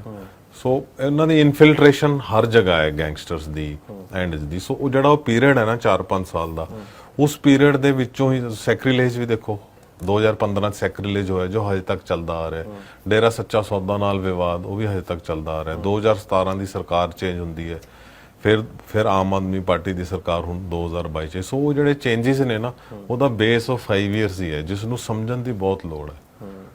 ਇਹ ਫਰੋਤੀ ਕਲਚਰ ਤੁਹਾਨੂੰ ਕੀ ਲੱਗਦਾ ਜੁਪਿੰਦਰ ਜੀ? ਸ਼ੁਰੂਆਤ ਤੁਸੀਂ ਹਾਲਾਂਕਿ ਡਿੰਪੀ ਹੁਣਾਂ ਦਾ ਵੀ ਜ਼ਿਕਰ ਕੀਤਾ, ਮੂਸੇਵਾਲੇ ਨੇ ਵੀ ਗਾਣੇ ਦੇ ਵਿੱਚ ਡਿੰਪੀ ਚੰਦਪਾਨ ਹੋਣਾ ਦਾ ਜ਼ਿਕਰ ਕੀਤਾ, ਮੈਂ ਪਹਿਲਾਂ ਵੀ ਜ਼ਿਕਰ ਕੀਤਾ ਕਿ ਤੁਸੀਂ ਇਤਿਹਾਸ ਦੇ ਹਵਾਲੇ ਦੇਣ ਦੀ ਵੀ ਕੋਸ਼ਿਸ਼ ਕੀਤੀ ਹੈ ਕਿ ਭਾਈ ਜਿਹੜੇ ਲੋਕ ਪੰਜਾਬ ਤੋਂ ਬਾਹਰ ਦੇ ਵੀ ਆ ਜਾਂ ਜਿਹੜੇ ਇੰਗਲਿਸ਼ ਦੇ ਵਿੱਚ ਹਾਲਾਂਕਿ ਇਹਦਾ ਐਡੀਸ਼ਨ ਆਇਆ ਪਹਿਲਾਂ, ਔਰ ਬਾਹਰ ਦੇ ਲੋਕ ਵੀ ਸਮਝ ਸਕਣ ਮੋਟਾ ਵੀ ਜਿੱਥੋਂ ਦੀ ਜਗ੍ਹਾ ਦਾ ਜ਼ਿਕਰ ਕੀਤਾ, ਜੇ ਤਰਨਤਾਰਨ ਦਾ ਜ਼ਿਕਰ ਕੀਤਾ ਤਾਂ ਗੁਰੂ ਸਾਹਿਬ ਹੋਣਾ ਦਾ ਵੀ ਹਵਾਲਾ ਉਹਦੇ ਨਾਲ, ਜਾਂ ਡਿੰਪੀ ਚੰਦਪਾਨ ਹੋਣਾ ਦਾ ਵੀ ਤੁਸੀਂ ਹਵਾਲਾ ਦਿੱਤਾ। ਤੁਹਾਨੂੰ ਕੀ ਲੱਗਦਾ ਹੈ ਜਿਸ ਤਰੀਕੇ ਨਾਲ ਮੰਨਿਆ ਜਾਂਦਾ ਕਿ ਜ਼ਿਆਦਾਤਰ ਡਿੰਪੀ ਚੰਦਪਾਨ ਦਾ ਜ਼ਿਕਰ ਆਉਂਦਾ ਕਿ ਫਰੋਤੀ ਕਲਚਰ ਜਾਂ ਇੰਟਰ ਜਿਹੜਾ ਸਟੇਟ ਆ ਉਹ ਗੈਂਗਸ ਉਸਨੇ ਸ਼ੁਰੂ ਕੀਤੀਆਂ, ਕਿ ਉਸ ਤੋਂ ਪਹਿਲਾਂ ਵੀ ਜਾਂ ਉਸ ਨੂੰ ਵੀ ਰਿਪੋਰਟ ਕੀਤਾ ਤੁਸੀਂ ਡਿੰਪੀ ਚੰਦਪਾਨ ਦੇ ਕੇਸਿਸ ਨੂੰ ਵੀ? ਡਿੰਪੀ ਚੰਦਪਾਨ ਨੂੰ ਤਾਂ ਫਾਦਰ ਆਫ ਗੈਂਗਸਟਰਿਜ਼ਮ ਇਨ ਪੰਜਾਬ ਬਿਲਕੁਲ ਮੰਨਿਆ ਜਾਂਦਾ ਹੈ, ਜੋ ਕਿ ਪੰਜਾਬ ਯੂਨੀਵਰਸਿਟੀ ਤੋਂ ਨਿਕਲਿਆ, ਜਿੱਥੋਂ ਦੀ ਲਾਰੈਂਸ ਤੇ ਬਾਕੀ ਵੀ ਨਿਕਲੇ ਨੇ। ਮੁਖਤਾਰ ਅੰਸਾਰੀ ਦਾ ਉਹ ਪ੍ਰੋਟੇਜੀ ਸੀਗਾ। ਮੁਖਤਾਰ ਅੰਸਾਰੀ ਕਿਹਾ ਜਾਂਦਾ ਕਿ ਉਹਦੇ ਵਿਆਹ ਵਿੱਚ ਆਇਆ ਹੋਇਆ ਸੀ, ਤੇ ਉਸ ਤੋਂ ਅੱਗੇ ਰੌਕੀ ਜਾਂ ਜਿੰਨੇ ਵੀ ਬਾਕੀ ਨੇ ਉੱਥੋਂ ਦੀ ਆਫਸ਼ੂਟ ਸੀ ਨੇ ਜਿਹੜੇ ਨਿਕਲੀਆਂ ਹੋਈਆਂ। ਸੋ ਪੰਜਾਬ ਦੇ ਵਿੱਚ ਇੱਕ ਜਿਹੜੀ ਜਿਸ ਨੂੰ ਕਈ ਲੋਕ ਕ੍ਰਿਟਿਸਾਈਜ਼ ਵੀ ਕਰਦੇ ਨੇ, ਇੱਕ ਤਰ੍ਹਾਂ ਦੀ ਹੀਰੋ ਵਰਸ਼ਿਪ ਪੰਜਾਬ ਦੇ ਕਲਚਰ ਵਿੱਚ ਹੈ। ਸੋ ਤੁਸੀਂ ਦੇਖੋ ਜਿਉਨਾ ਮੋੜ ਹੈ, ਜੱਗਾ ਡਾਕੂ ਨੇ ਹਮੇਸ਼ਾ ਇੱਕ ਜਿਹੜਾ ਆਊਟਲਾਅ ਹੈ ਜਾਂ ਰਿਬੈਲ ਹੈ ਪੰਜਾਬ ਦੇ ਨਾਇਕਾਂ ਦੇ ਤੌਰ ਤੇ ਤਾਂ ਇਹਨਾਂ ਨੂੰ ਮੰਨਿਆ ਸੋ ਉਸ ਦੀ ਵਰਸ਼ਿਪ ਰਹਿੰਦੀ ਹੈ। ਤੇ ਪੰਜਾਬ ਦੇ ਵਿੱਚ ਕਦੀ ਵੀ 20-25 ਸਾਲ ਦਾ ਇੱਕ ਪੀਸਫੁਲ, ਜੇ ਆਪਣੇ ਇੱਥੇ ਸ਼ਾਂਤੀ ਰਹੇਗੀ ਤਾਂ 20-25 ਸਾਲ ਦੀ ਹੋਈ ਹੈ ਮੈਕਸਿਮਮ ਪੰਜਾਬ ਦੇ ਇਤਿਹਾਸ ਤੋਂ ਲੈ ਕੇ।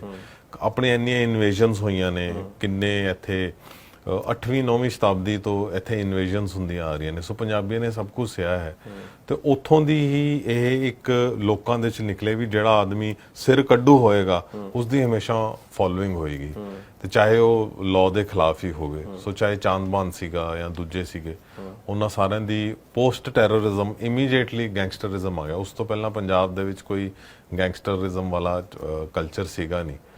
ਫਿਰ ਇਸ ਨੂੰ ਕੰਟਰੀਬਿਊਟ ਸੋਸ਼ਲ ਮੀਡੀਆ ਨੇ ਵੀ ਬਹੁਤ ਕੰਟਰੀਬਿਊਟ ਕੀਤਾ ਹੈ, ਜਿਹੜਾ ਸਪੈਸ਼ਲੀ ਜਿਵੇਂ ਇੰਟਰਨੈਟ ਫ੍ਰੀ ਹੋ ਗਿਆ, ਇਹ ਵੀ 2015-16 ਚ ਤੁਸੀਂ ਦੇਖੋ ਜਿਹੜਾ 5 ਸਾਲ ਦਾ ਪੀਰੀਅਡ, ਉਹਦੇ ਇੰਨੇ ਰੈਪਿਡ ਚੇਂਜ ਤੇ ਨਵੇਂ ਫੈਕਟਰਸ ਆਏ ਨੇ।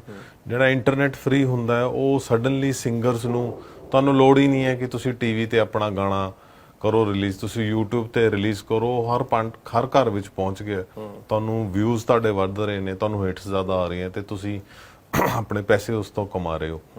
ਸੋ ਉੱਥੇ ਹੀ ਤੁਸੀਂ ਗੈਂਗਸਟਰਿਜ਼ਮ ਉਹਨਾਂ ਲਈ ਵੀ ਬਹੁਤ ਸੌਖਾ ਹੋ ਜਾਂਦਾ ਹੈ। ਨਹੀਂ ਤਾਂ ਗੈਂਗਸਟਰਿਜ਼ਮ ਜੇ ਫੇਸਬੁੱਕ ਤੇ ਕੁਝ ਨਹੀਂ ਹੁੰਦਾ ਤਾਂ ਇਹ ਗੈਂਗਸਟਰ ਕਿੱਥੇ ਕਲੇਮ ਕਰਦੇ ਰਿਸਪੌਂਸਿਬਿਲਟੀ ਨਾ ਕਿ ਅਸੀਂ ਕੀਤਾ। ਉਹ ਤਾਂ ਪਹਿਲਾਂ ਤਾਂ ਪ੍ਰੈਸ ਨੋਟ ਆ ਜਾਂਦਾ ਹੁੰਦਾ ਸੀ ਅਖਬਾਰਾਂ ਦੇ ਦਫ਼ਤਰਾਂ ਦੇ ਵਿੱਚ, ਜਾਂ ਇੱਕ ਜਰਨਲਿਸਟ ਨੂੰ ਫੋਨ ਆ ਗਿਆ ਜਾਂ ਸਮਥਿੰਗ। ਸੋ ਇਹ ਉਹਦੇ ਸੋਸ਼ਲ ਮੀਡੀਆ ਦਾ ਵੀ ਇੰਪੈਕਟ ਹੈ। ਸਭ ਤੋਂ ਵੱਡੀ ਗੱਲ ਹੈ ਜਿਹੜੀ ਹੀਰੋ ਵਰਸ਼ਿਪ ਦੀ। ਪੰਜਾਬੀ ਹਮੇਸ਼ਾ ਇੱਕ ਹੀਰੋ ਵਰਸ਼ਿਪ ਨੂੰ, ਇੱਕ ਹੀਰੋ ਨੂੰ ਲੱਭਦੇ ਰਹਿੰਦੇ ਨੇ।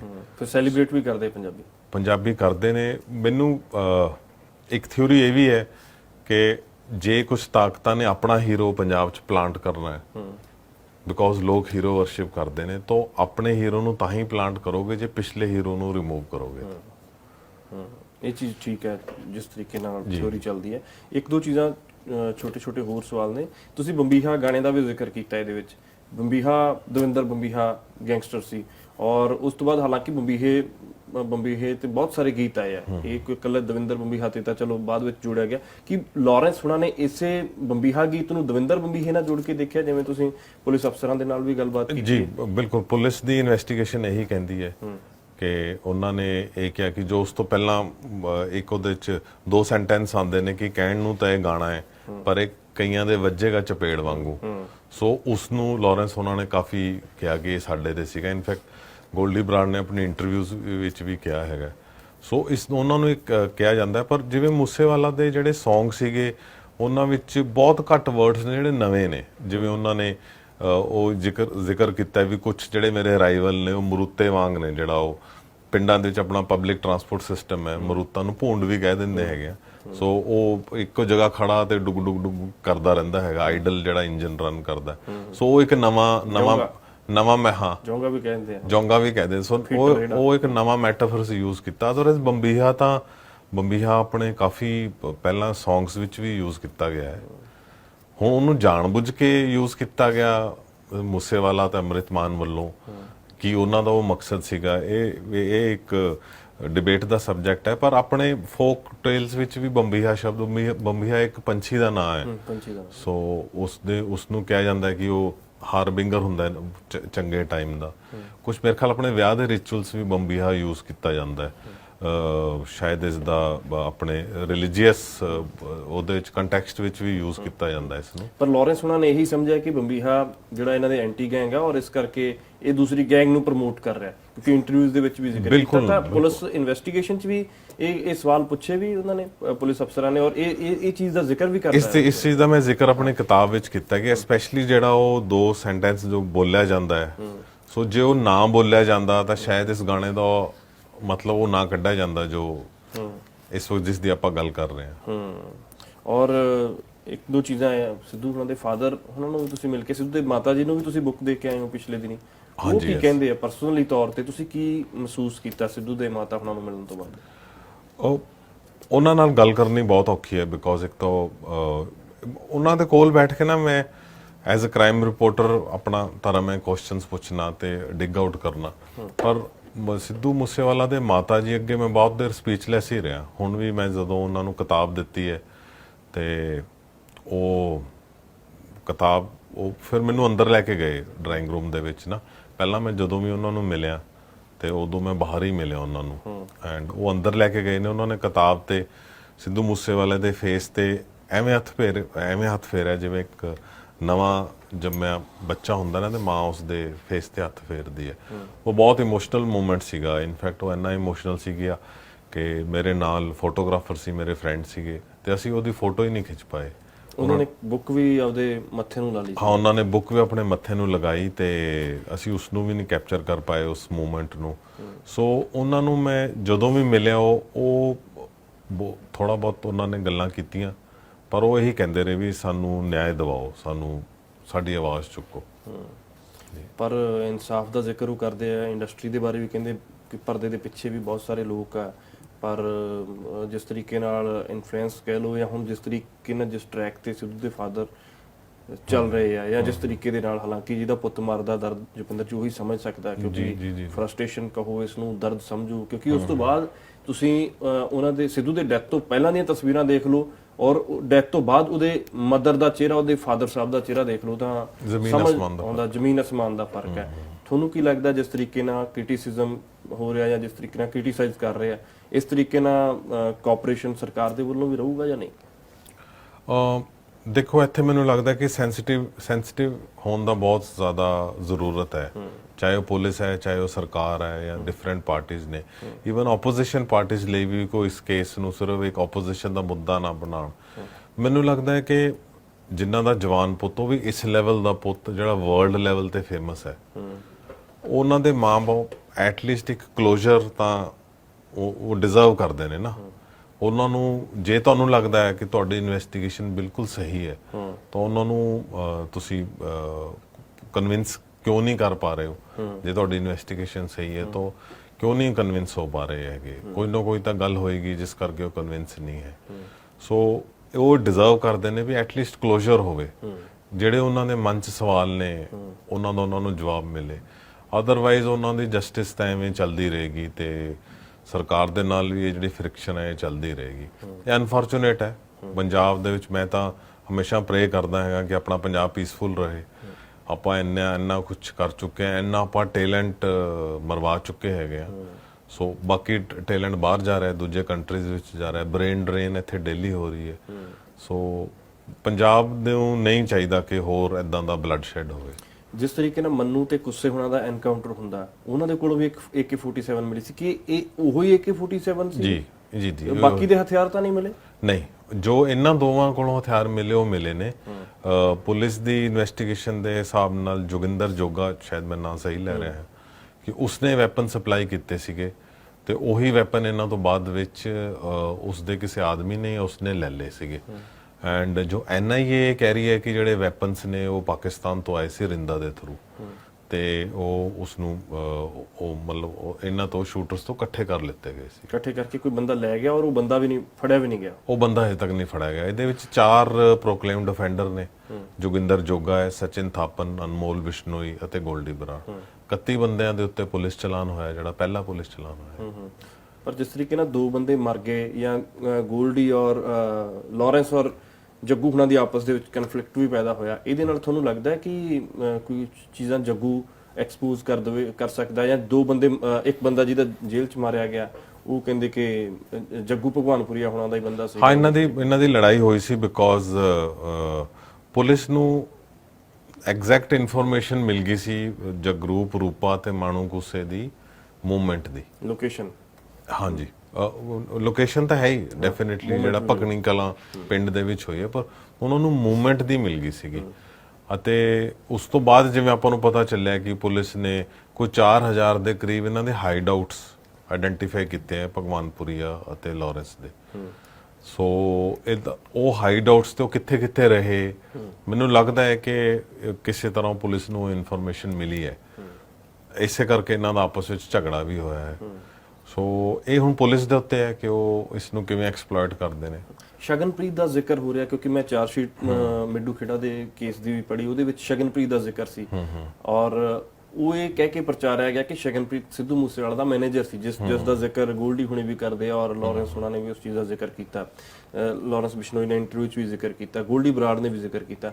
ਪਰ ਸ਼ਗਨਪ੍ਰੀਤ ਦੇ ਬਾਰੇ ਕੋਈ ਪੁਲਿਸ ਅਫਸਰ ਕਹਿੰਦੇ ਨੇ ਕੁਝ ਸ਼ਗਨਪ੍ਰੀਤ ਦੇ ਬਾਰੇ ਕਿ ਭਾਈ ਮੈਨੇਜਰ ਸੀ, ਨਹੀਂ ਸੀ, ਜਾਂ ਵਜ੍ਹਾ ਕੀ? ਕਿਉਂਕਿ ਸ਼ਗਨਪ੍ਰੀਤ ਦੇ ਨੂੰ ਲੈ ਕੇ ਜਿੰਨਾ ਕੁ ਮੈਂ ਜਾਣਨ ਦੀ ਕੋਸ਼ਿਸ਼ ਕੀਤੀ, ਉਹ ਸਿੱਧੂ ਮੂਸੇਵਾਲੇ ਦੇ ਕਤਲ ਤੋਂ ਬਾਅਦ ਵੀ ਨਹੀਂ ਬੋਲਿਆ, ਉਹ ਬੰਦਾ ਅੰਡਰਗਰਾਉਂਡ ਹੋ ਕੇ ਆਸਟ੍ਰੇਲੀਆ ਭੱਜ ਗਿਆ। ਹਾਂਜੀ ਬਿਲਕੁਲ, ਇਹ ਕਹਿਣਾ ਮੁਸ਼ਕਿਲ ਹੈ ਕਿ ਫੁੱਲ ਟਾਈਮ ਮੈਨੇਜਰ ਸੀ, ਜੋ ਮੈਨੂੰ ਪਤਾ ਚੱਲਿਆ ਬਿਕੋਜ਼ ਮੂਸੇਵਾਲਾ ਦੇ ਹੋਰ ਵੀ ਮੈਨੇਜਰ ਰਹੇ ਨੇ ਜਿਨ੍ਹਾਂ ਨੂੰ ਮੈਂ ਮਿਲਿਆ ਵੀ ਆ, ਪਰ ਉਹਨੇ ਕਾਫੀ ਸ਼ੋਅ ਇਹਨਾਂ ਦੇ ਆਰਗੇਨਾਈਜ਼ ਕੀਤੇ ਸੀ ਦੁਬਈ ਦੇ ਕੁਝ ਇੱਕ ਸ਼ੋਅ ਦੱਸਦੇ ਕਿ ਇਹਨੇ ਆਰਗੇਨਾਈਜ਼ ਐਂਡ ਸ਼ਗਨਪ੍ਰੀਤ ਦਾ ਚਾਹੇ ਉਹ ਦਿੱਲੀ ਪੁਲਿਸ ਦੀ ਇਨਵੈਸਟੀਗੇਸ਼ਨ ਹੈ ਚਾਹੇ ਪੰਜਾਬ ਪੁਲਿਸ ਦੀ, ਉਹਦਾ ਵਿੱਕੀ ਮਿੱਡੂ ਖੇੜਾ ਦੇ ਵਿੱਚ ਸਭ ਤੋਂ ਵੱਡਾ ਅਹਿਮ ਰੋਲ ਹੈ ਉਸਦਾ।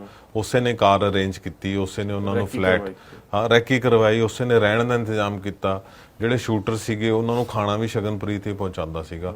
ਇਹ ਬਹੁਤ ਵੱਡਾ ਕੁਐਸਚਨ ਹੈ ਕਿ ਸ਼ਗਨਪ੍ਰੀਤ ਨੂੰ ਆਸਟ੍ਰੇਲੀਆ ਕਿਉਂ ਭੇਜਿਆ ਗਿਆ, ਉਹਨੂੰ ਕਿਉਂ ਜਾਣ ਦਿੱਤਾ ਗਿਆ, ਜਦੋਂ ਉਹ ਪਹਿਲਾਂ ਤਾਂ FIR ਦੇ ਵਿੱਚ ਇਮੀਡੀਏਟਲੀ ਉਹਦਾ ਨਾਂ ਨਹੀਂ ਸੀ ਆਇਆ, ਉਸ ਤੋਂ ਬਾਅਦ ਉਸਦੀ ਕੁਐਸਚਨਿੰਗ ਕਰਕੇ ਉਹਨੂੰ ਛੱਡ ਦਿੱਤਾ ਗਿਆ, ਉਦੋਂ ਕਾਂਗਰਸ ਸਰਕਾਰ ਸੀਗੀ। ਸੋ ਜੇ ਸ਼ਗਨਪ੍ਰੀਤ ਨੂੰ ਉਦੋਂ ਪਕੜਿਆ ਜਾਂਦਾ ਤਾਂ ਹੋ ਸਕਦਾ ਕਿ ਮੂਸੇਵਾਲਾ ਦੀ ਤੁਸੀਂ ਕਿਲਿੰਗ ਨੂੰ ਅਵੋਇਡ ਕਰ ਲੈਂਦੇ, ਤਾਂ ਚੀਜ਼ਾਂ ਨਿਕਲ ਕੇ ਸਾਹਮਣੇ ਆ ਜਾਣੀਆਂ। ਹਾਂ, ਤਾਂ ਉਹ ਇਹ ਸ਼ਗਨਪ੍ਰੀਤ ਹੀ ਦੱਸ ਸਕਦਾ ਹੈ ਕਿ ਮੈਂ ਇਹ ਜੋ ਮੈਂ ਮਰਡਰ ਦੇ ਵਿੱਚ ਇਨਵੋਲਵ ਸੀਗਾ, ਉਸ ਮਰਡਰ ਦੇ ਵਿੱਚ ਮੈਂ ਇਕੱਲਾ ਇਨਵੋਲਵ ਸੀ ਜਾਂ ਮੇਰੇ ਨਾਲ ਕੋਈ ਹੋਰ ਸੀਗਾ। ਬਿਕੋਜ਼ ਮੈਨੂੰ ਪੁਲਿਸ ਦੀ ਜਿੰਨੀ ਵੀ ਇਨਵੈਸਟੀਗੇਸ਼ਨ ਹੈ ਉਹਦੇ ਵਿੱਚ ਉਹਨਾਂ ਨੇ ਕਿਤੇ ਵੀ ਇਹ ਗੱਲ ਨਾ ਲਿਖੀ ਹੈ ਨਾ ਬੋਲੀ ਹੈ ਕਿ ਸਿੱਧੂ ਮੂਸੇਵਾਲਾ ਗੈਂਗਸਟਰਸ ਦੇ ਨਾਲ ਐਕਟਿਵਲੀ ਇਨਵੋਲਵ ਹੁੰਦਾ ਸੀ। ਇੱਕ ਹੁੰਦਾ ਕਿ ਤੁਸੀਂ ਇੱਕ ਗਰੁੱਪ ਦੇ ਬਾਰਡਰ ਦੇ ਨਾਲ ਨਾਲ ਚੱਲਦੇ ਹੈਗੇ, ਸੋ ਉਹ ਕਹਿੰਦੇ ਕਿ ਉਹ ਜਾਣਦਾ ਸੀਗਾ, ਉਹਦੀ ਗੱਲਬਾਤ ਜ਼ਰੂਰ ਹੋ ਰਹੀ ਸੀਗੀ। ਹੋ ਸਕਦਾ ਉਹਨੇ ਇੱਕ ਗਰੁੱਪ ਦੇ ਥ੍ਰੈਟਸ ਤੋਂ, ਰੈਂਸਮ ਕਾਲ ਤੋਂ ਬਚਣ ਦੇ ਲਈ ਦੂਜੇ ਗਰੁੱਪ ਦੀ ਹੈਲਪ ਲਿੱਤੀ ਹੋਵੇ, ਪਰ ਇਹ ਕਹਿਣਾ ਮੁਸ਼ਕਿਲ ਹੈ ਕਿ ਉਹ ਜਿਹੜੀਆਂ ਐਕਟੀਵਿਟੀਜ਼ ਦੇ ਵਿੱਚ, ਕ੍ਰਿਮੀਨਲ ਐਕਟੀਵਿਟੀਜ਼ ਦੇ ਵਿੱਚ ਮੂਸੇਵਾਲਾ ਇਨਵੋਲਵ ਨਹੀਂ ਸੀਗਾ। ਇਹ ਪੁਲਿਸ ਦੀ ਇਨਵੈਸਟੀਗੇਸ਼ਨ ਚ ਹੈ, ਇਕੱਲਾ ਮੈਂ ਨਹੀਂ ਕਹਿ ਰਿਹਾ। ਜਿਸ ਤਰੀਕੇ ਨਾਲ ਲਾਰੈਂਸ ਬਿਸ਼ਨੋਈ ਵਰਗੇ ਗੈਂਗਸਟਰ ਜਾਂ ਗੋਲਡੀ ਬਰਾੜ ਇਹ ਕਹਿੰਦੇ ਕਿ ਅਸਤਾ ਜੀ ਸਾਨੂੰ ਹਾਲਾਤਾਂ ਨੇ ਇਸ ਤਰੀਕੇ ਦੇ ਨਾਲ ਇਸ ਪਾਸੇ ਧੱਕ ਦਿੱਤਾ, ਤੁਹਾਨੂੰ ਲੱਗਦਾ ਕਦੇ ਲਾਰੈਂਸ ਬਿਸ਼ਨੋਈ ਇਸ ਦਲਦਲ ਚੋਂ ਬਾਹਰ ਨਿਕਲ ਪਾਊਗਾ ਜਾਂ ਕੋਸ਼ਿਸ਼ ਕਰ ਰਿਹਾ ਹੋਊਗਾ, ਜਾਂ ਸਿਸਟਮ ਆਉਣ ਨਹੀਂ ਦੇ ਰਿਹਾ ਬਾਹਰ, ਜਾਂ ਕਦੇ ਕੋਈ ਸਿਸਟਮ ਵੀ ਇਹੋ ਜਿਹੀ ਕੋਸ਼ਿਸ਼ ਕਰੂਗਾ ਕਿ ਭਾਈ ਇਹ ਲੋਕ ਬਾਹਰ ਆ ਜਾਣ ਔਰ ਇਹ ਲੋਕ ਇਹੋ ਜਿਹੇ ਅਪਰਾਧ ਦੀ ਦੁਨੀਆ ਛੱਡ ਦੇਣ? ਦੇਖੋ, ਜਿਹੜੀ ਆਈਡਲ ਵਰਲਡ ਹੈਗੀ ਆ ਆਪਣੀ, ਉਸ ਵਰਲਡ ਦੇ ਵਿੱਚ ਤਾਂ ਲਾਰੈਂਸ ਬਿਸ਼ਨੋਈ ਵਰਗੇ ਬੰਦੇ ਨੂੰ ਰਿਫਾਰਮ ਹੋਣਾ ਚਾਹੀਦਾ ਹੈਗਾ ਐਂਡ ਸਿਸਟਮ ਨੂੰ ਹੋਣਾ ਚਾਹੀਦਾ ਹੈ ਕਿ ਇੱਕ ਸਟੂਡੈਂਟ ਪੋਲਿਟਿਕਸ, ਸਟੂਡੈਂਟ ਇਲੈਕਸ਼ਨ 'ਚ ਜਿਹੜੀ ਛੋਟੀ ਲੜਾਈ ਹੁੰਦੀ ਹੈ, ਜੋ ਗਰਮਜੋਸ਼ੀ ਲੜਾਈ ਹੁੰਦੀ, ਉਹ ਇੰਨੀ ਵੱਡੀ ਨਾ ਬਣ ਜਾਵੇ ਕਿ ਲਾਰੈਂਸ ਬਿਸ਼ਨੋਈ ਵਰਗੇ ਗੈਂਗਸਟਰ ਅੱਗੇ ਨਿਕਲ ਆਉਣ, ਜਾਂ ਉੱਥੋਂ ਦੀ ਇੱਕ ਸਟੂਡੈਂਟ ਜਿਹੜਾ ਸਟੂਡੈਂਟ ਇਲੈਕਸ਼ਨ ਤੋਂ ਇੰਨਾ ਅੱਗੇ ਆ ਜਾਂਦਾ ਹੈ, ਜਾਂ ਜਿਹੜੇ ਪੋਲੀਟੀਸ਼ੀਅਨਸ ਨੇ ਉਹ ਆਪਣੇ ਮਕਸਦ ਦੇ ਲਈ ਇਹਨਾਂ ਨੂੰ ਕਿਵੇਂ ਮਿਸਯੂਜ਼ ਕਰਦੇ ਨੇ। ਇਹ ਆਈਡਲ ਵਰਲਡ ਦੀਆਂ ਗੱਲਾਂ ਨੇ ਕਿ ਇਹ ਦੁਬਾਰਾ ਨਹੀਂ ਬਣੇਗਾ ਜਾਂ ਇਹਦੇ ਚੋਂ ਬਾਹਰ ਆ ਜਾਏਗਾ। ਲਾਰੈਂਸ ਬਿਸ਼ਨੋਈ ਦੇ ਇਮੇਜ ਮੇਕਓਵਰ ਦੇ ਅਟੈਂਪਟਸ ਚੱਲ ਰਹੇ ਨੇ, ਜਾਂ ਚਾਹੇ ਉਹ ਖੁਦ ਕਰ ਰਹੇ ਜਾਂ ਕੋਈ ਹੋਰ ਕਰ ਰਹੇ ਨੇ। ਸੋ ਇਹ ਬੜਾ ਇੰਟਰਸਟਿੰਗ ਹੋਏਗਾ ਇਸ ਨੂੰ ਫੋਲੋ ਕਰਨਾ, ਜੋ ਲਾਰੈਂਸ ਬਿਸ਼ਨੋਈ ਦਾ ਫਿਊਚਰ ਹੈ। ਠੀਕ ਹੈ ਜੁਪਿੰਦਰ ਜੀ, ਬਹੁਤ ਬਹੁਤ ਸ਼ੁਕਰੀਆ, ਬਹੁਤ ਬਹੁਤ ਧੰਨਵਾਦ ਸਮਾਂ ਦੇਣ ਦੇ ਲਈ। Thank you. ਤਾਂ ਜੁਪਿੰਦਰਜੀਤ ਸਿੰਘ ਉਹ ਪੱਤਰਕਾਰ ਨੇ ਜਿਨ੍ਹਾਂ ਦੇ ਨਾਲ ਅਸੀਂ ਗੱਲਬਾਤ ਕੀਤੀ ਹੈ, ਜਿਨ੍ਹਾਂ ਨੇ ਬੁੱਕ ਵੀ ਲਿਖੀ ਹੈ, ਤੁਸੀਂ ਇਹ ਬੁੱਕ ਖਰੀਦ ਵੀ ਸਕਦੇ ਹੋ, ਹੂ ਕਿਲਡ ਮੂਸੇਵਾਲਾ, ਔਰ ਇਸ ਕਿਤਾਬ ਨੂੰ ਤੁਸੀਂ ਖਰੀਦ ਵੀ ਸਕਦੇ ਹੋ ਪੰਜਾਬੀ ਅਤੇ ਹਿੰਦੀ ਚ ਆ ਰਹੀ ਬਹੁਤ। ਇਹ ਜ਼ਰੂਰ ਮੈਂ ਚਾਹੁੰਦਾ ਤੁਸੀਂ ਹੋਰ, ਕਿਉਂਕਿ ਅੰਗਰੇਜ਼ੀ ਹਰੇਕ ਬੰਦਾ ਦਾ ਪੜ੍ਹਨਾ ਔਖਾ, ਪਿੰਡਾਂ ਦੇ ਵਿੱਚ ਲੋਕ ਬੈਠੇ, ਹਰੇਕ ਬੰਦਾ ਮੂਸੇਵਾਲੇ ਨਾਲ ਇੰਗੇਜਡ ਅੱਜ ਦੇ ਸਮੇਂ ਦੇ ਵਿੱਚ, ਉਹ ਜਾਣਨਾ ਚਾਹੁੰਦਾ। ਖਾਸ ਤੌਰ ਤੇ ਕ੍ਰਾਈਮ ਰਿਪੋਰਟਰ ਨੇ ਜੇ ਚੀਜ਼ਾਂ ਲਿਖੀਆਂ ਹੁਣ ਤਾਂ ਫੈਕਚੁਅਲੀ ਹੁੰਦੀਆਂ ਬਹੁਤ ਸਾਰੀਆਂ, ਔਰ ਉਹ ਚੀਜ਼ ਮੈਂ ਜ਼ਰੂਰ ਚਾਹੁੰਦਾ ਕਿ ਹਿੰਦੀ, ਪੰਜਾਬੀ, ਹੋਰ ਭਾਸ਼ਾਵਾਂ 'ਚ ਕਿਹੜੀਆਂ-ਕਿਹੜੀਆਂ ਭਾਸ਼ਾਵਾਂ 'ਚ ਆ ਰਹੀ ਹੈ? ਇਹ 12 ਲੈਂਗੁਏਜਸ ਵਿੱਚ ਆ ਰਹੀ ਹੈ ਸੋ ਇਸ ਤੇ ਬਿਲਕੁਲ ਕੰਮ ਚੱਲ ਰਿਹਾ ਹੈ। ਬਹੁਤ ਜਲਦੀ ਤੁਹਾਨੂੰ ਪੰਜਾਬੀ ਤੇ ਹਿੰਦੀ ਸਭ ਤੋਂ ਪਹਿਲਾਂ ਆਏਗੀ। ਅਸੀਂ ਪੂਰੀ ਕੋਸ਼ਿਸ਼ ਕਰ ਰਹੇ ਹਾਂ ਕਿ ਉਰਦੂ ਅਤੇ ਪਰਸ਼ੀਅਨ ਵਿੱਚ ਵੀ ਆਵੇ, ਕਿਉਂਕਿ ਫੈਨ ਫੋਲੋਇੰਗ ਪਾਕਿਸਤਾਨ ਜਾਂ ਹੋਰ ਪਾਸੇ ਵੀ ਹੈਗੀ ਹੈ। ਹਾਂਜੀ ਹਾਂਜੀ। ਸੋ ਆਪਣੀ ਉੱਥੇ ਗੁਰਮੁਖੀ ਨਹੀਂ ਚੱਲਦੀ ਜੋ ਮੈਨੂੰ ਦੱਸਿਆ ਗਿਆ ਹੈ। ਸੋ ਪਰਸ਼ੀਅਨ, ਉਰਦੂ, ਹਿੰਦੀ, ਪੰਜਾਬੀ, ਮਰਾਠੀ, ਗੁਜਰਾਤੀ ਤੇ ਟੋਟਲ 12 ਲੈਂਗੁਏਜਸ ਨੇ ਜਿਹਦੇ ਵਿੱਚ ਜੋ ਸਾਡੀ ਇਨੀਸ਼ੀਅਲ ਗੱਲਬਾਤ ਹੋਈ ਹੈ।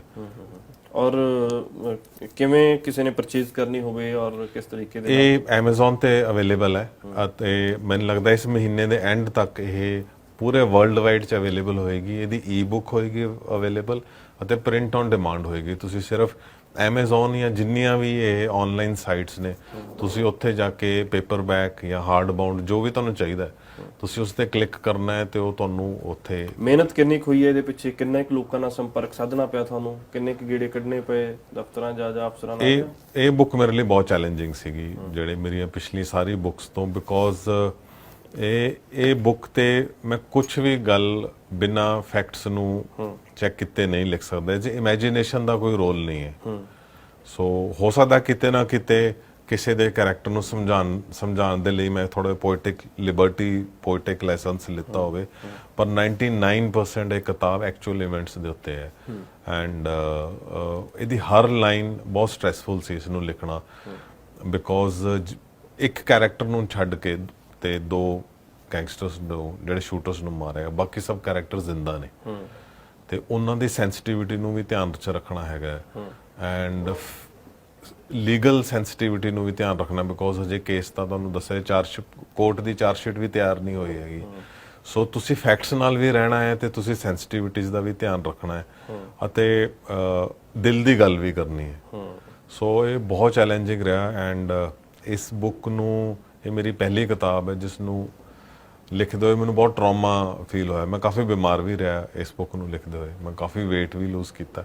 ਅੱਛਾ। ਐਂਡ ਮਤਲਬ ਮੂਸੇਵਾਲਾ ਦੇ ਜਦੋਂ ਤੁਸੀਂ ਗਾਣੇ ਸੁਣਦੇ ਹੋ ਤੁਸੀਂ ਐਜੀਟੇਟ ਹੁੰਦੇ ਹੋ, ਕਿਉਂਕਿ ਉਹਦੇ ਗਾਣੇ ਦੇ ਵਿੱਚ ਤੁਹਾਨੂੰ ਐਜੀਟੇਸ਼ਨ ਕਰਨ ਵਾਲਾ, ਪ੍ਰੋਵੋਕ ਕਰਨ ਵਾਲਾ ਐਲੀਮੈਂਟ ਬਹੁਤ ਜ਼ਿਆਦਾ। ਪਰ ਜਦੋਂ ਤੁਸੀਂ ਜਾਣਦੇ ਹੋ ਕਿ ਇਸ ਦੀ ਹੱਤਿਆ ਕਰ ਦਿੱਤੀ ਗਈ ਹੈ ਐਂਡ ਸੋ ਤੁਹਾਨੂੰ ਟਰਾਮਾ ਵੀ ਦਿੰਦਾ ਹੈਗਾ, ਤੁਸੀਂ ਸਮਝਣ ਦੀ ਕੋਸ਼ਿਸ਼ ਕਰਦੇ, ਫਿਰ ਉਸ ਨੂੰ ਲਿਖਣਾ, ਸਭ ਕੁਝ ਕਰਨਾ, ਫਿਰ ਉਹ ਸਾਰੇ ਜਿੰਨੇ ਵੀ ਇਹਦੇ ਵਿੱਚ ਇਨਵੋਲਡ ਨੇ, ਚਾਹੇ ਤੁਸੀਂ ਗੈਂਗਸਟਰ ਦੇ ਪੇਰੈਂਟਸ ਨੇ, ਉਹਨਾਂ ਦੇ ਆਪਣੇ ਦਰਦ ਨੇ, ਉਹ ਤਾਂ ਨਹੀਂ ਸੀ ਚਾਹੁੰਦੇ ਵੀ ਗੈਂਗਸਟਰ ਬਣੇ, ਸ਼ੂਟਰ ਬਣੇ। 1-2 ਇੰਪੋਰਟੈਂਟ ਸਵਾਲ, ਮਾਫੀ ਚਾਹੁੰਦਾ ਮੈਂ 2-4 ਮਿੰਟ ਹੋਰ ਲੈਣੇ ਆ। ਸਵਾਲ ਇਹ ਪਿਛਲੇ ਦਿਨੀ ਵੀ ਉੱਠਿਆ ਕਿ ਇੱਕ ਗਾਣੇ ਦਾ ਤੁਸੀਂ ਜ਼ਿਕਰ ਵੀ ਕੀਤਾ, ਮੈਂ ਜਿੰਨਾ ਪੜਿਆ ਉਹਦੇ ਵਿੱਚ ਤੁਸੀਂ ਜ਼ਿਕਰ ਕੀਤਾ, ਜਿਹੜਾ ਗਾਣਾ ਕਿਸਾਨ ਅੰਦੋਲਨ ਦੇ ਵੇਲੇ ਆਇਆ ਸੀ ਮੂਸੇਵਾਲਾ ਦਾ, ਪੰਜਾਬ ਜੀ ਸੰਤਾਂ ਦੇ ਜੋ ਤੀਰ ਦਾ ਵੀ ਜ਼ਿਕਰ ਕੀਤਾ ਉਸਨੇ, ਔਰ ਕਸ਼ਮੀਰ ਦਾ ਵੀ ਜ਼ਿਕਰ ਕੀਤਾ, ਉਹ ਤੁਸੀਂ ਵੀ ਜ਼ਿਕਰ ਇਹਦੇ ਵਿੱਚ ਕੀਤਾ ਕਿ ਬਲੋਂਗੇ ਕਸ਼ਮੀਰ ਦੇ ਵਰਗਾ ਨਹੀਂ, ਸੰਤਾਂ ਦੇ ਹੱਥਾਂ ਵਿੱਚ ਫੜਿਆ ਤੀਰ ਦੇ ਵਰਗਾ ਨਹੀਂ, ਔਰ ਇਸ ਤਰ੍ਹਾਂ ਜ਼ਿਕਰ ਕੀਤਾ।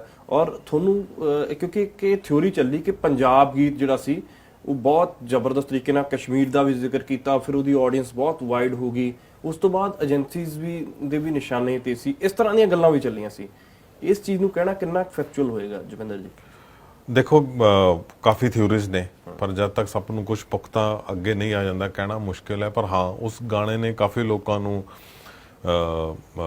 ਨਾਰਾਜ਼ ਕੀਤਾ ਸੀ ਡੈਫੀਨੇਟਲੀ, ਅਤੇ ਕਾਫੀ ਲੋਕਾਂ ਨੂੰ ਚੁਕੰਨਾ ਵੀ ਕੀਤਾ ਸੀ। ਪਰ ਉਸ ਗਾਣੇ ਦੇ ਵਿੱਚ ਪੰਜਾਬ ਦਾ ਇਤਿਹਾਸ ਹੈ, ਜਿਵੇਂ ਆਪਾਂ ਗੱਲ ਕਰ ਰਹੇ ਸੀ ਕਿ ਕਿਸੇ ਵੀ ਜਗ੍ਹਾ ਨੂੰ ਸਮਝਣਾ ਹੈ ਤੁਸੀਂ ਤਾਂ ਉਹਦਾ ਇਤਿਹਾਸ ਸਮਝਣਾ ਬਹੁਤ ਜ਼ਰੂਰੀ ਹੈ। ਜਿਵੇਂ ਮਾਨਸਾ ਹੈ, ਸੋ ਮਾਨਸਾ ਦੇ ਵਿੱਚ ਸ਼ੁਰੂ ਤੋਂ ਹੀ ਇੱਕ ਰੈਜ਼ਿਸਟੈਂਸ ਰਹੀ ਹੈ, ਇੱਕ ਰਿਬੈਲੀਅਨ ਰਿਹਾ ਹੈ। ਜਿਹੜੇ ਉੱਥੋਂ ਦੇ ਟਿੱਬੇ ਵੀ ਸੀਗੇ, ਉਹ ਟਿੱਬੇ ਵੀ ਤਾਂ ਹੀ ਬਣਦੇ ਨੇ ਕਿ ਜਿਹੜੀ ਰੇਗਿਸਤਾਨ ਦੀ ਤੁਹਾਨੂੰ ਸੈਂਡ ਆ ਰਹੀ ਹੈ, ਉਹ ਸੈਂਡ ਨੂੰ ਰੋਕਦੇ ਸੀਗੇ, ਜਿਹੜੀਆਂ ਗਰਮ ਹਵਾਵਾਂ ਚੱਲ ਰਹੀਆਂ ਉਸ ਨੂੰ ਵੀ ਰੋਕਦੇ ਸੀਗੇ। ਇੱਕ ਨੈਚੁਰਲ ਬੈਰੀਅਰ ਰਿਹਾ ਹੈ ਜਿਸ ਦਾ ਮੈਂ ਕਿਤਾਬ 'ਚ ਜ਼ਿਕਰ ਕੀਤਾ। ਸੋ ਉਹ ਨੈਚੁਰਲ ਬੈਰੀਅਰ ਉੱਥੋਂ ਦੇ ਲੋਕਾਂ ਦੇ ਖੂਨ 'ਚ ਆ ਗਿਆ। ਜਿੰਨੇ ਵੀ ਪੰਜਾਬ ਦੀਆਂ ਮੂਵਮੈਂਟਸ ਨੇ ਉਹਦੇ 'ਚ ਮਾਨਸਾ ਸਭ ਤੋਂ ਅੱਗੇ, ਜਾਂ ਮਾਨਸਾ ਤੋਂ ਹੀ ਉੱਠਦੀ ਹੈ। ਫਾਰਮਰ ਐਜੀਟੇਸ਼ਨਸ ਦੇਖ ਲਓ, ਦੂਜੀਆਂ ਐਜੀਟੇਸ਼ਨਸ ਦੇਖ ਲਓ, ਸਭ ਮਾਨਸਾ ਤੋਂ ਨਿਕਲਣਗੇ। ਈਵਨ ਜਿਹੜੇ ਗਲਵਾਨ ਵੈਲੀ ਦੇ ਵਿੱਚ ਚਾਈਨਾ ਦੇ ਨਾਲ ਜਿਹੜੀ ਆਪਣੀ ਛੋਟੀ ਜਿਹੀ ਲੜਾਈ ਹੋਈ ਹੈ ਜਿਹਦੇ ਵਿੱਚ ਇੰਡੀਆ ਦੇ ਇੰਨਾ ਆਪਣੇ ਫੌਜੀਆਂ ਨੇ ਸ਼ਹਾਦਤ ਲਿੱਤੀ, ਉਸ ਦੇ ਵਿੱਚ ਉਹਦੇ ਵਿੱਚੋਂ ਮਾਨਸਾ ਦੇ ਸਭ ਤੋਂ ਵੱਧ ਸ਼ਹੀਦ ਨੇ। ਸੋ ਮਾਨਸਾ ਦਾ ਇੱਕ ਇਤਿਹਾਸ ਰਿਹਾ ਤੇ ਉਸ ਨੂੰ ਸਮਝਣਾ ਬਹੁਤ ਜ਼ਰੂਰੀ ਹੈ। ਜੋ ਪੰਜਾਬ ਦਾ ਇਤਿਹਾਸ ਹੈ, ਪੰਜਾਬ ਕਦੀ ਝੁਕਿਆ ਨਹੀਂ। ਸੋ ਪੰਜਾਬ ਨੂੰ ਸਮਝਣਾ ਬਹੁਤ ਇੰਪੋਰਟੈਂਟ ਹੈ, ਪੰਜਾਬੀਆਂ ਨੂੰ ਸਮਝਣਾ ਬਹੁਤ ਇੰਪੋਰਟੈਂਟ ਹੈ ਕਿ ਤੁਸੀਂ ਪਿਆਰ ਨਾਲ ਇਹਨਾਂ ਨੂੰ ਆਪਣੇ ਨਾਲ ਇਹਨਾਂ ਨੂੰ ਇੱਜ਼ਤ ਵੀ ਦੇਣੀ ਪਏਗੀ, ਤੁਹਾਨੂੰ ਪਿਆਰ ਵੀ ਦੇਣਾ ਪਏਗਾ, ਬਿਕੋਜ਼ ਅਸੀਂ ਤਾਂ ਹਮੇਸ਼ਾ ਹੀ ਬਾਰਡਰ ਤੇ ਬੈਠੇ ਹਾਂ। ਮੇਰਾ ਵੀ ਪਿੰਡ ਬਾਰਡਰ ਤੇ ਹੈ, ਸੋ ਬਾਰਡਰ ਤੇ ਬੈਠੇ ਹੋ ਤੁਸੀਂ, ਇਨਵੇਜਨਸ ਤੁਹਾਡੇ ਤੇ ਹੋ ਰਹੀਆਂ ਹੈ। ਬਾਰਡਰ ਦਾ ਜ਼ਿਕਰ ਮੂਸੇਵਾਲੇ ਨੇ ਗਾਣੇ 'ਚ ਵੀ ਕੀਤਾ ਹੈ ਕਿ ਮੈਨੂੰ ਵੀ ਭੁੱਲੀ ਨਾ ਮੈਨੂੰ ਵੀ ਲੱਗਦੇ ਬਾਰਡਰ ਦੇ ਲਈ ਨਹੀਂ। ਇਸ ਚੀਜ਼ ਦਾ ਜ਼ਿਕਰ ਵੀ ਕੀਤਾ।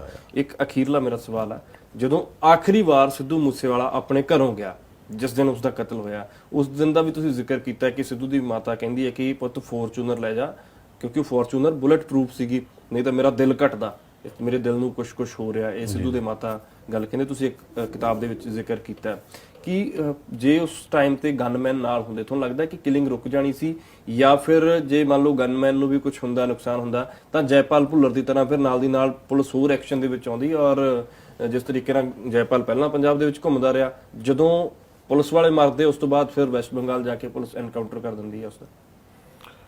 ਜੀ ਬਿਲਕੁਲ, ਬਾਅਦ ਵਿੱਚ ਇਫਤ ਤੇ ਬਾਟੀ ਰਹਿ ਜਾਂਦੇ, ਇਹ ਹੋ ਜਾਂਦਾ ਹੈ, ਉਹ ਜੇ ਰਹਿ ਜਾਂਦੀ ਹੈ। ਹਾਂ, ਦੇਖੋ ਉਹਨਾਂ ਨੇ ਜੋ ਮੈਨੂੰ ਸਮਝ ਆਇਆ ਹੈ ਕਿ ਗੈਂਗਸਟਰਸ ਨੂੰ ਇਹ ਪਤਾ ਚੱਲਿਆ ਸੀ ਕਿ ਸਿੱਧੂ ਮੂਸੇਵਾਲੇ ਦੀ ਸਿਕਿਉਰਿਟੀ ਵਾਪਸ ਲੈ ਲਿੱਤੀ ਗਈ ਹੈ। ਜਿੱਥੋਂ ਤੱਕ ਮੈਨੂੰ ਯਾਦ ਹੈ ਸਾਰੀ ਨਿਊਜ਼ ਕਲਿੱਪਿੰਗਸ ਦੀ ਹੈਡਿੰਗ ਇਹੀ ਸੀ ਕਿ ਵਾਪਸ ਲਿੱਤੀ ਗਈ। ਬਾਅਦ ਦੇ ਵਿੱਚ ਕਲੈਰੀਫਾਈ ਹੋਇਆ ਸੀ ਕਿ ਸਿਕਿਉਰਿਟੀ ਪ੍ਰੂਨ ਕੀਤੀ ਗਈ, ਘਟਾਈ ਗਈ ਹੈ। ਦੋ ਉਹਨਾਂ ਕੋਲ ਸੀਗੇ, ਪਰ ਉਹ ਦੋਵੇਂ ਵੀ ਨਾਲ ਨਹੀਂ ਗਏ। ਹੁਣ ਉਹ ਦੋਵੇਂ ਨਾਲ ਹੁੰਦੇ, ਜਾਂ ਉਹਨਾਂ 'ਚ ਇੱਕ ਨਾਲ ਹੁੰਦਾ ਤਾਂ ਅਗਲੀ ਸੀਟ ਤੇ ਬੈਠਦਾ। ਤਾਂ ਜਦੋਂ ਇੱਕ ਪੁਲਿਸ ਯੂਨੀਫਾਰਮ 'ਚ ਪਾਇਆ ਹੋਇਆ ਬੰਦਾ, ਪੁਲਿਸ ਵਾਲਾ ਬੈਠਦਾ ਹੈ, ਤਾਂ ਮੈਨੂੰ ਲੱਗਦਾ ਕਿ ਜਿਹੜਾ ਖਾਕੀ ਦਾ ਡਰ ਹੈ ਉਹ ਜ਼ਰੂਰ ਹੁੰਦਾ ਹੈਗਾ। ਉਸਨੇ ਜ਼ਰੂਰ ਇੰਪੈਕਟ ਜ਼ਰੂਰ ਕਰਨਾ ਸੀਗਾ, ਡੈਫੀਨੇਟਲੀ।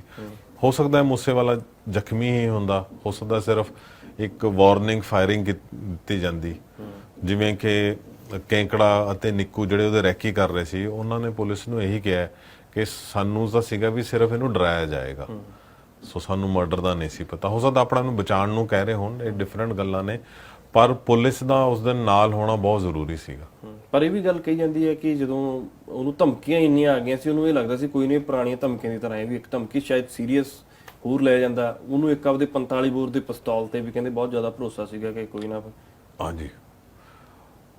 ਹਾਂਜੀ ਬਿਲਕੁਲ, ਮਤਲਬ ਹੋ ਸਕਦਾ ਉਹ ਯੂਜ਼ ਟੂ ਹੋ ਗਿਆ ਹੋਵੇ, ਹੋ ਸਕਦਾ ਉਹਨੂੰ ਲੱਗਦਾ ਹੋਵੇ ਵੀ ਨਹੀਂ ਯਾਰ ਮੈਨੂੰ ਜਾਨ ਤੋਂ ਨਹੀਂ ਮਾਰਨਗੇ, ਹੋ ਸਕਦਾ ਹੈ। ਮਤਲਬ ਇਹ ਜਦੋਂ ਤੱਕ ਹੁੰਦਾ ਨਹੀਂ ਹੈ ਨਾ, ਉਦੋਂ ਤੱਕ ਤੁਹਾਨੂੰ ਕਹਿਣਾ ਮੁਸ਼ਕਿਲ ਹੁੰਦਾ ਕਿ ਕੀ ਹੋ ਜਾਏਗਾ। ਇਨਫੈਕਟ ਆਪਣੇ ਚੋਂ ਵੀ ਕਿਸੇ ਨੇ ਵੀ ਨਹੀਂ ਸੋਚਿਆ ਕਿ ਪੰਜਾਬ ਦੇ ਵਿੱਚ ਇੰਨਾ ਵੱਡਾ ਇਹ ਕਤਲ ਹੋਏਗਾ, ਜਿਹਦੇ 6 ਸ਼ੂਟਰਸ ਨੂੰ ਬੁਲਾਇਆ ਜਾਏਗਾ। ਇਨਫੈਕਟ ਜੋ ਟੋਟਲ ਇਨਵੈਸਟੀਗੇਸ਼ਨ ਦੇ ਵਿੱਚ ਤਾਂ 60 ਬੰਦੇ ਇਨਵੋਲਵ ਨੇ ਇਨਡਾਇਰੈਕਟਲੀ, ਔਰ ਜਿਨ੍ਹਾਂ ਚੋਂ 31 ਜਿਹਦਾ ਨਾਮ ਹੈ ਉਹ ਡਾਇਰੈਕਟਲੀ ਇਨਵੋਲਵ ਹੈ। ਸੋ ਇੰਨੇ ਜ਼ਿਆਦਾ ਬੰਦਿਆਂ ਨੂੰ ਇਨਵੋਲਵ ਕਰਨਾ ਪਿਆ ਇਸ ਮਰਡਰ ਦੇ ਲਈ। ਸੋ ਕਿਸੇ ਨੇ ਵੀ ਨਹੀਂ ਸੋਚਿਆ ਸੀ ਕਿ ਇਦਾਂ ਹੋਏਗਾ ਇਹ। ਠੀਕ ਹੈ ਜੁਪਿੰਦਰ ਜੀ, ਬਹੁਤ ਬਹੁਤ ਧੰਨਵਾਦ ਸਮਾਂ ਦੇਣ ਦੇ ਲਈ। Thank you. ਤਾਂ ਜੁਪਿੰਦਰਜੀਤ ਸਿੰਘ ਕ੍ਰਾਈਮ ਰਿਪੋਰਟਰ ਨੇ, ਔਰ ਉਹਨਾਂ ਦੀ ਕਿਤਾਬ ਤੁਹਾਨੂੰ ਜੇ ਮੂਸੇਵਾਲਾ ਦੇ ਬਾਰੇ ਸਮਝਣਾ, ਕਿਲਿੰਗ ਕਿਉਂ ਹੋਈ, ਕਿਸ ਤਰੀਕੇ ਨਾਲ ਹੋਈ, ਤਾਂ ਬਹੁਤ ਡੀਪਲੀ ਜਾ ਕੇ ਉਹਨਾਂ ਨੇ ਲਿਖਿਆ। ਔਰ ਇਹ ਬੁੱਕ ਤੁਹਾਨੂੰ ਈਜ਼ੀਲੀ ਮਿਲ ਜਾਏਗੀ। ਗੂਗਲ ਤੇ ਵੀ ਤੁਸੀਂ ਜਾਓਗੇ ਤਾਂ Amazon ਤੇ ਮਿਲ ਜਾਏਗੀ ਤੁਹਾਨੂੰ। ਔਰ ਕਾਫੀ ਰਿਸਰਚ ਕਰਕੇ ਇਹਨਾਂ ਨੇ ਚੀਜ਼ਾਂ ਲਿਖੀਆਂ। ਸਿੱਧੂ ਮੂਸੇਵਾਲਾ ਦੇ ਕਤਲ ਦੇ ਬਾਰੇ ਹਰ ਕੋਈ ਜਾਣਨਾ ਚਾਹੁੰਦਾ, ਕਿਉਂ ਹੋਇਆ, ਕਿਵੇਂ ਹੋਇਆ, ਇਸ ਚੀਜ਼ ਨੂੰ ਲੈ ਕੇ ਅਸੀਂ ਗੱਲਬਾਤ ਵੀ ਕੀਤੀ ਹੈ। ਔਰ ਇਸ ਕਿਤਾਬ ਦੇ ਵਿੱਚੋਂ ਤੁਸੀਂ ਬਹੁਤ ਸਾਰੀਆਂ ਚੀਜ਼ਾਂ ਜਾਣ ਸਕੋਗੇ ਕਿ ਆਖਰ ਕਿਉਂ ਤੇ ਕਿਵੇਂ ਹੋਈ। ਔਰ ਇਸ ਦੇ ਨਾਲ ਹੀ ਇਤਿਹਾਸ ਦੇ ਹਵਾਲੇ ਵੀ ਇਹਨਾਂ ਨੇ ਦਿੱਤੇ। ਇਹ ਚੀਜ਼ ਮੈਨੂੰ ਚੰਗੀ ਲੱਗੀ ਕਿ ਇਤਿਹਾਸ ਦੇ ਹਵਾਲੇ ਵੀ, ਜੇ ਕੋਈ ਅਫਸਰ ਦਾ ਵੀ ਜ਼ਿਕਰ ਕੀਤਾ ਤਾਂ ਉਹਦੇ ਕੈਡਰ ਦੇ ਬਾਰੇ ਵੀ ਇਹਨਾਂ ਨੇ ਜ਼ਿਕਰ ਕੀਤਾ, ਕਿ ਜੇ ਜਿਸ ਧਾਲੀਵਾਲ ਦਾ ਜ਼ਿਕਰ ਕੀਤਾ ਤਾਂ ਉਹਨਾਂ ਦੇ ਕੈਡਰ ਦਾ ਵੀ ਜ਼ਿਕਰ ਕੀਤਾ, ਕਿੱਥੋਂ ਬਿਲੋਂਗ ਕਰਦੇ ਇਹਦਾ ਵੀ ਜ਼ਿਕਰ ਕੀਤਾ। ਤਾਂ ਇਹ ਚੀਜ਼ ਜੇ ਕਿਤਾਬ ਤੁਹਾਨੂੰ ਚਾਹੀਦੀ ਹੈ, ਮਿਲ ਸਕਦੀ, ਈਜ਼ੀਲੀ ਅਵੇਲੇਬਲ ਹੈ। ਔਰ ਇੱਕ ਕ੍ਰਾਈਮ ਰਿਪੋਰਟਰ ਦਾ ਨਜ਼ਰੀਆ ਕੀ ਰਿਹਾ ਸਿੱਧੂ ਮੂਸੇਵਾਲੇ ਦੇ ਕਤਲ ਤੋਂ ਬਾਅਦ, ਔਰ ਇੱਕ ਕ੍ਰਾਈਮ ਰਿਪੋਰਟਰ ਨੇ ਕਿਸ ਤਰੀਕੇ ਨਾਲ ਰਿਪੋਰਟ ਕੀਤਾ। ਇੱਕ ਕ੍ਰਾਈਮ ਰਿਪੋਰਟਰ ਜਿਹੜਾ ਪਿਛਲੇ 20 ਸਾਲਾਂ ਤੋਂ ਲਗਾਤਾਰ ਕਵਰ ਕਰਦਾ ਰਿਹਾ ਇਹੋ ਜਿਹੇ ਬਹੁਤ ਸਾਰੇ ਕ੍ਰਾਈਮ ਨੂੰ, ਔਰ ਉਹਨੇ ਕਿਸ ਤਰੀਕੇ ਦੇ ਨਾਲ ਇਸ ਕਿਤਾਬ ਨੂੰ ਲਿਖਿਆ, ਇਹ ਜ਼ਰੂਰ ਤੁਹਾਨੂੰ ਜਾਣਨਾ ਹੈ ਤਾਂ ਇਹ ਕਿਤਾਬ ਜ਼ਰੂਰ ਪੜ੍ਹਨੀ ਚਾਹੀਦੀ ਹੈ।